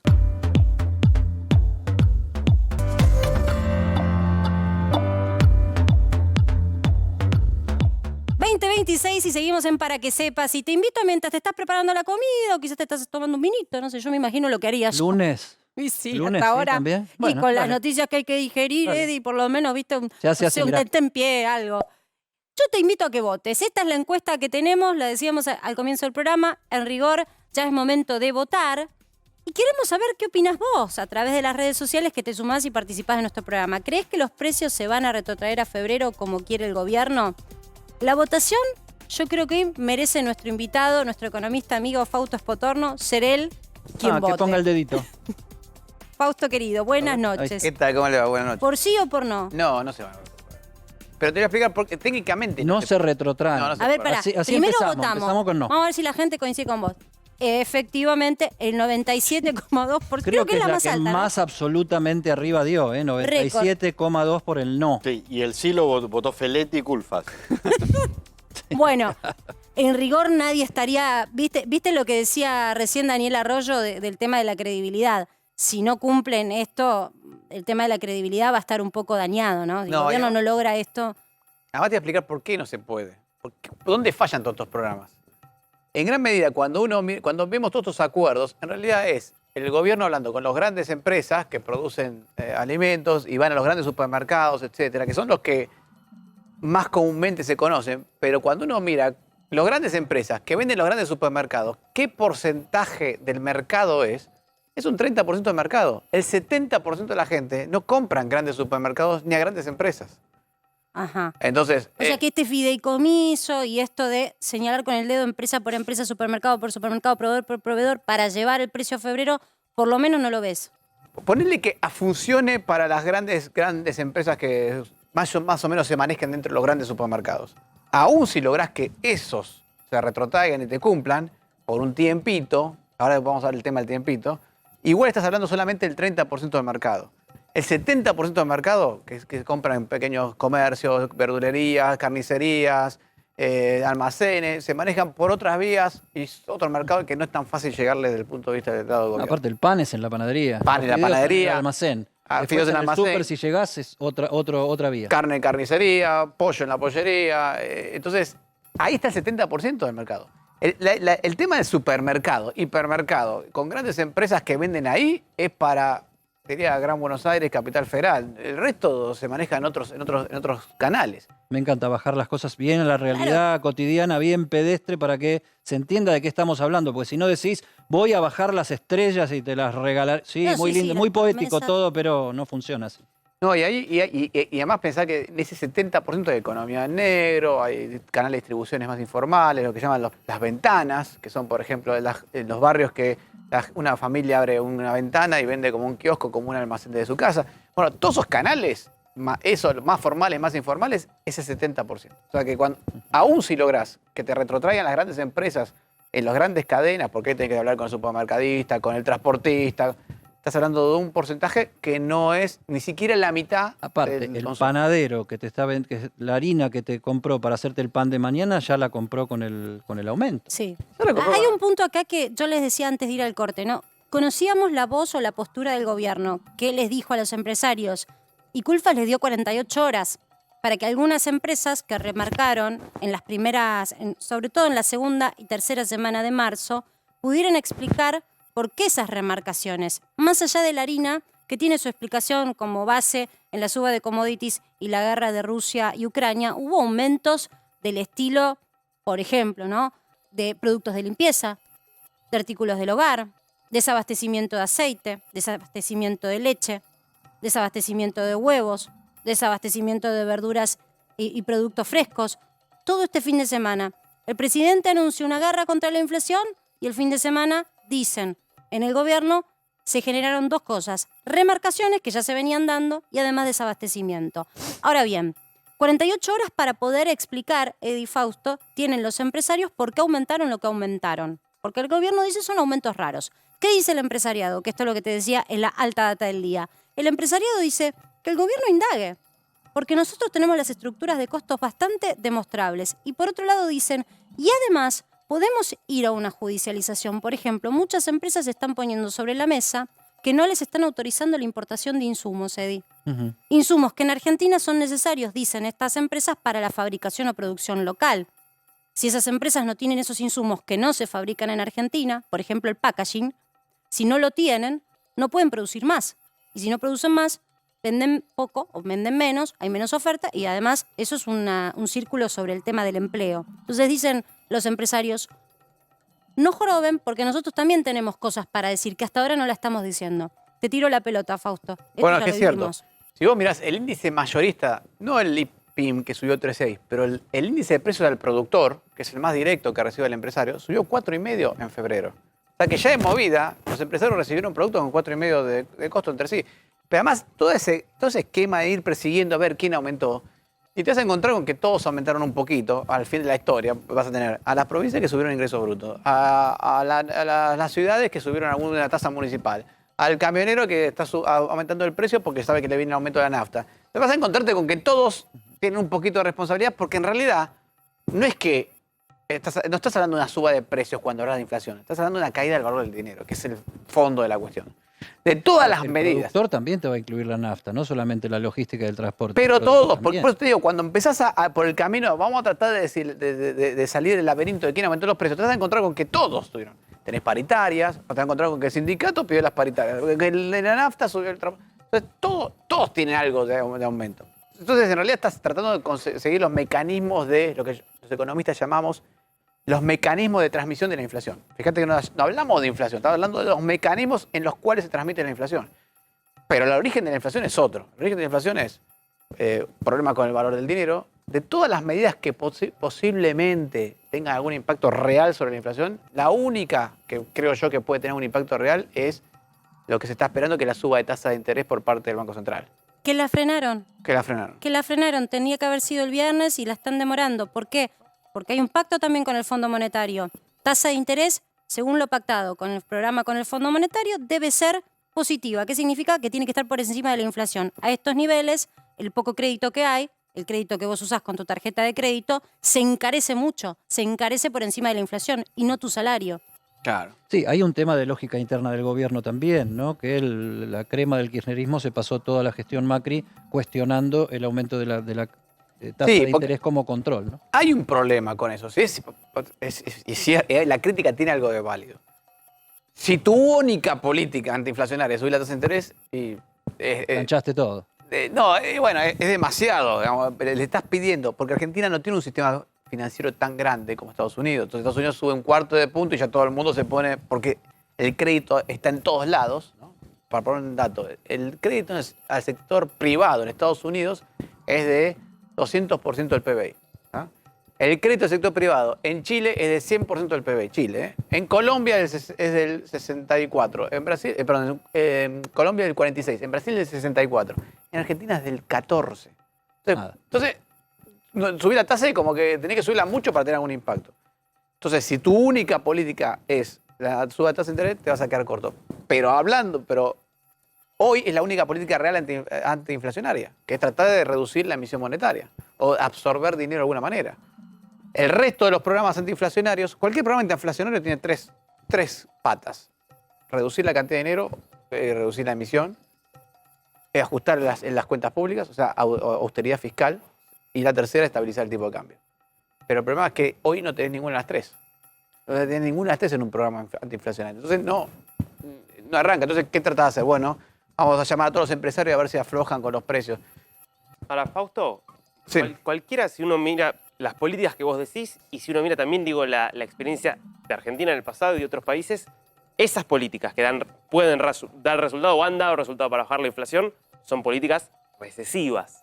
En un momento en el cual, rebote, lo que quieras, hay cierta reactivación económica.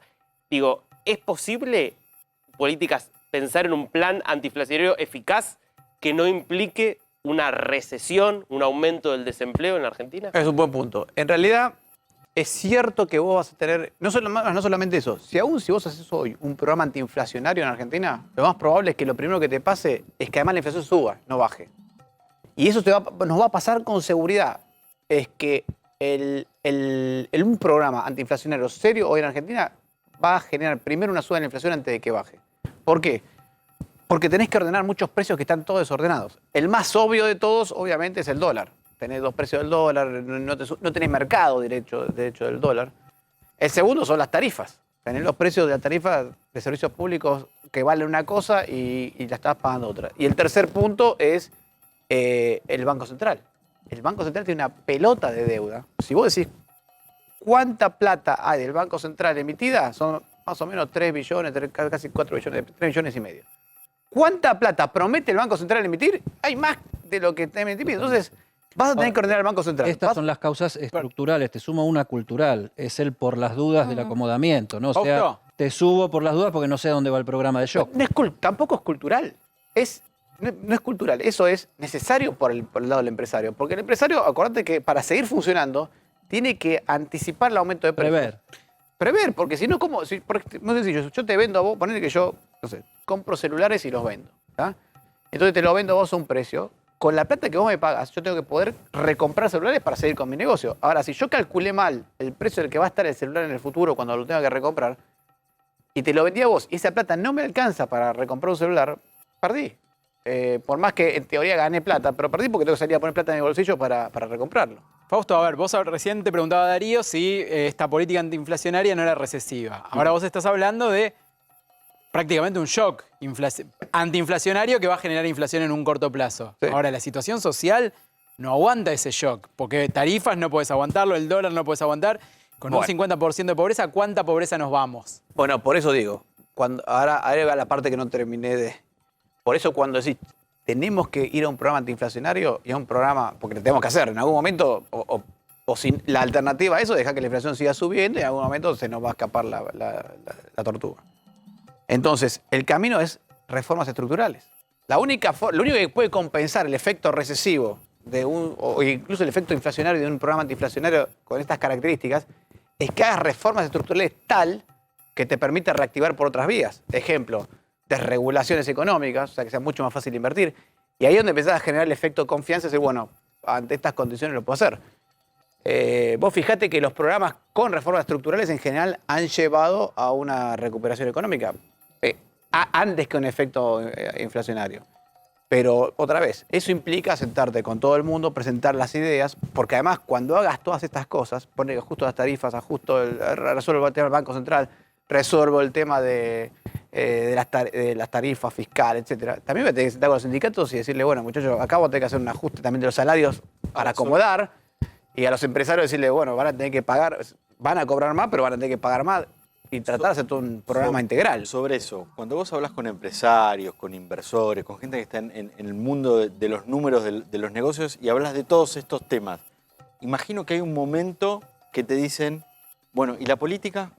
¿Y se puede confiar en un gobierno que tiene a su presidente y su vicepresidenta peleadas, en donde el año que viene es electoral? ¿Eso surge también en el momento que hablas? Completamente, porque ponele que vamos a hablar un programa integral de estas características, con reformas estructurales, con suba de precios, acomodamiento de precios, corrección del tipo de cambio. Y bueno, es probable que vos le tengas que pedir un sacrificio a los empresarios, a los sindicatos.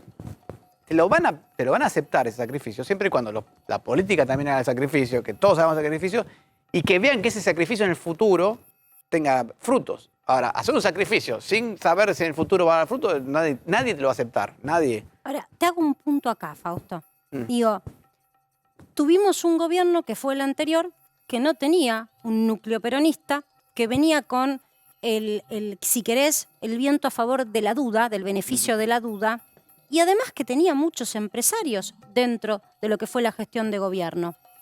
¿Qué pasó con un gobierno así, que promovió un montón de leyes tratando incluso de que se blanqueen capitales, de que crezca el mercado, de que los empresarios se sientan más seguros en lo que, valga la redundancia, seguridad jurídica respecta? ¿Qué pasó que tampoco llegó esa lluvia de inversiones con una gestión como la que se tuvo? Pasaron dos cosas, es una buena pregunta. Pasaron dos cosas. Cuando vos ves la entrada de capitales que tuvo el gobierno anterior, entraron 45.000 millones de dólares en el 2017. 45.000 millones de dólares en el 2017, pensá que son más de las reservas que tenemos hoy en un año. Esa guita era porque gente de afuera confió y dijo, voy a poner la plata en Argentina. Ahora, cuando entró, vinieron el Estado Nacional, las provincias dijeron, ¿sabés qué? Dámela a mí, vamos a financiar el déficit. ¿Cuántos de esos 45.000 terminaron en manos de inversiones reales? 4.000. Las otras 42.000 se las llevó el Estado. Nacional, provincial, municipal. Entonces, vino inversiones, sí, pero fueron como anticipadas, chupadas por el Estado en general. Entonces, otra vez, ¿qué pasó con el gobierno para mí el anterior?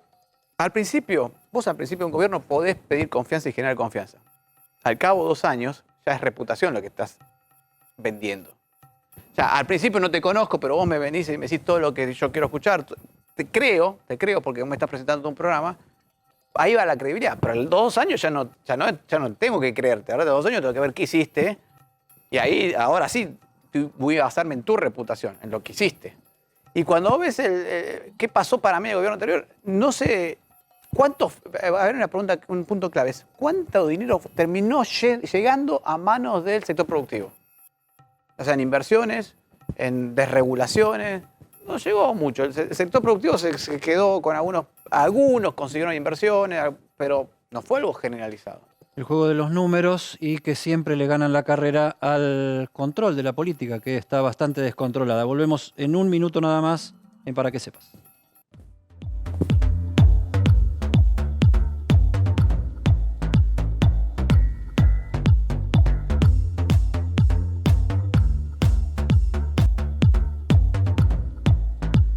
Faltan 12 minutos para las 9 de la noche y seguimos en Para que sepas.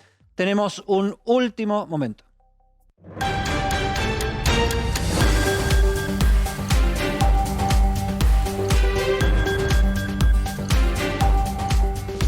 Grave incendio en Victoria, partido de Tigre. Javier Mozo, estás ahí con toda la información. Hola Eddie, ¿cómo estás? Buenas noches. Así es, como ustedes ven, enormes las llamas por momentos de este gran tinglado, gran galpón de unos 20-25 metros de largo por unos 10 de alto. Olvídense, ya no hay techo, las paredes que se ven, que son de material, es lo que queda, muy pero muy poco. Muchísimas, pero muchísimas dotaciones de bomberos de toda la zona aquí en Victoria, alrededor de 20, nos estaban diciendo recién, de Victoria, de San Isidro, de Bécar, de Acasuso, incluso bomberos de la policía de la provincia de Buenos Aires.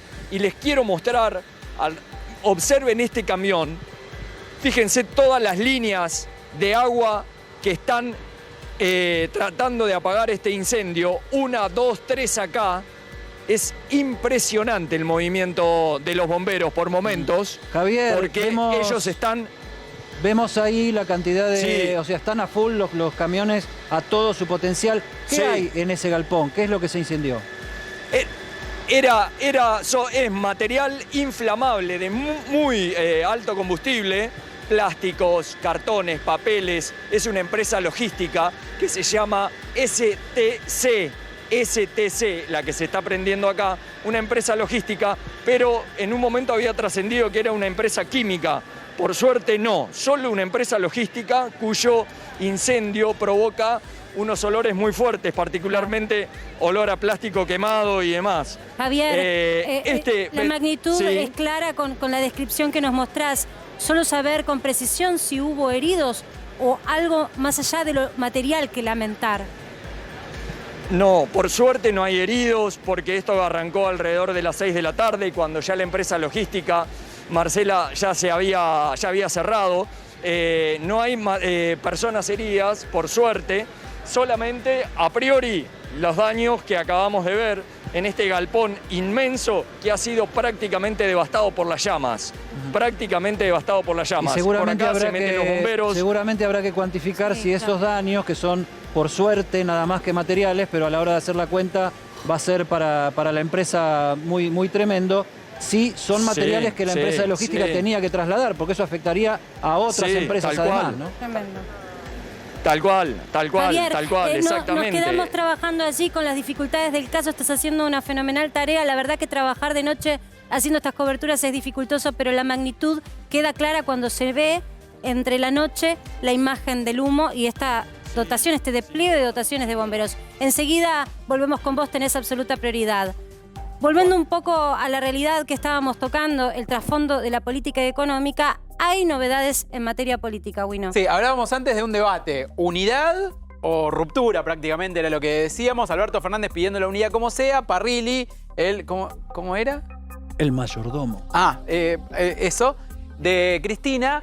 Si yo tuviera que hacer una tapa, Una vez más. le pongo el mayordomo. Bien. ¿Sí? Y con una bandeja Ojo que así. sale tapa, ¿eh? Sale tapa. Cuando Eddie Bueno, dice, sale bandeja. tapa. en el Parrilli mismo día. diciendo que la unidad por sí misma no alcanzaba. Salió un documento de intelectuales kirchneristas. Está firmado, entre otros, para que vamos a ir al fondo de la cuestión, está firmado, entre otros, por Teresa Padrodi, Eduardo Basualdo, Liliana Herrero, Roberto Salvarezza, ministro, exministro, Adrián Paenza, Cintia García, etc. ¿Qué dice? Cuando en el año 2019 la compañera Cristina ideó y convocó la construcción del Frente de Todos como herramienta electoral para derrotar al más crudo neoliberalismo, se dirigió a todas las fuerzas del campo nacional y popular.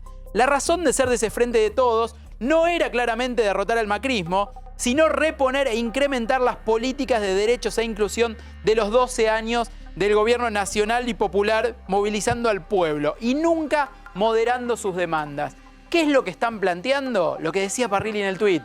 La unidad no puede ser unidad de los dirigentes, tiene que ser unidad para las políticas, ¿sí? Por eso este documento se centra en decir, y critica un documento anterior que habían emitido intelectuales del albertismo. Este documento plantea unidad del campo popular, moderación o pueblo, y critica la perspectiva moderada en la implementación de políticas públicas. Atención, porque critica también la idea de unidad, justamente si no es para implementar determinadas políticas públicas. ¿Es retórica o ruptura, Pablo?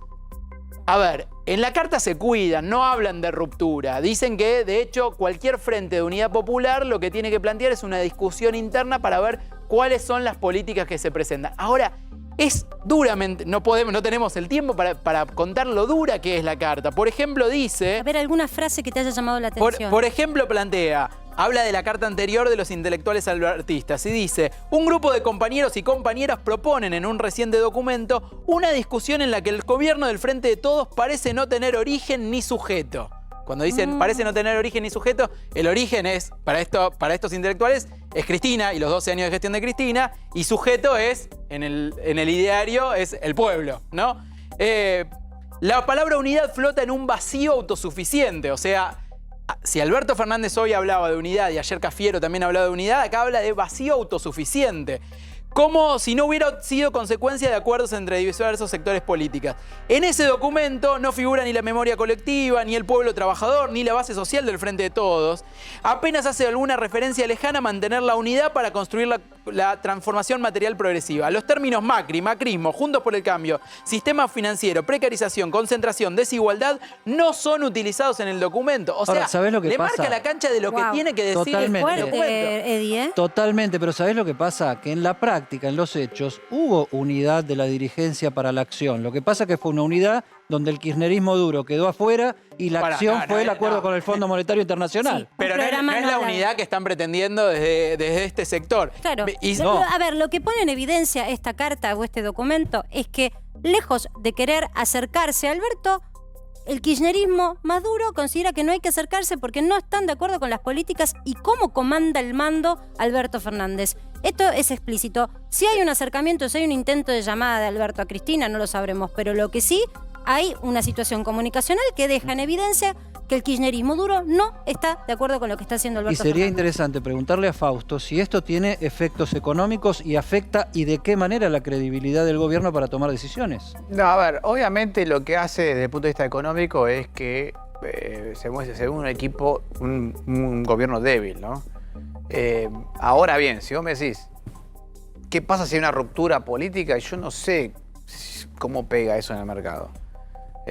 ¿Vos crees que algunos lo pueden aplaudir? Y yo creo que sí, porque generalmente cuando el kirchnerismo más duro salió del juego, el mercado lo festejó, digamos, ¿no?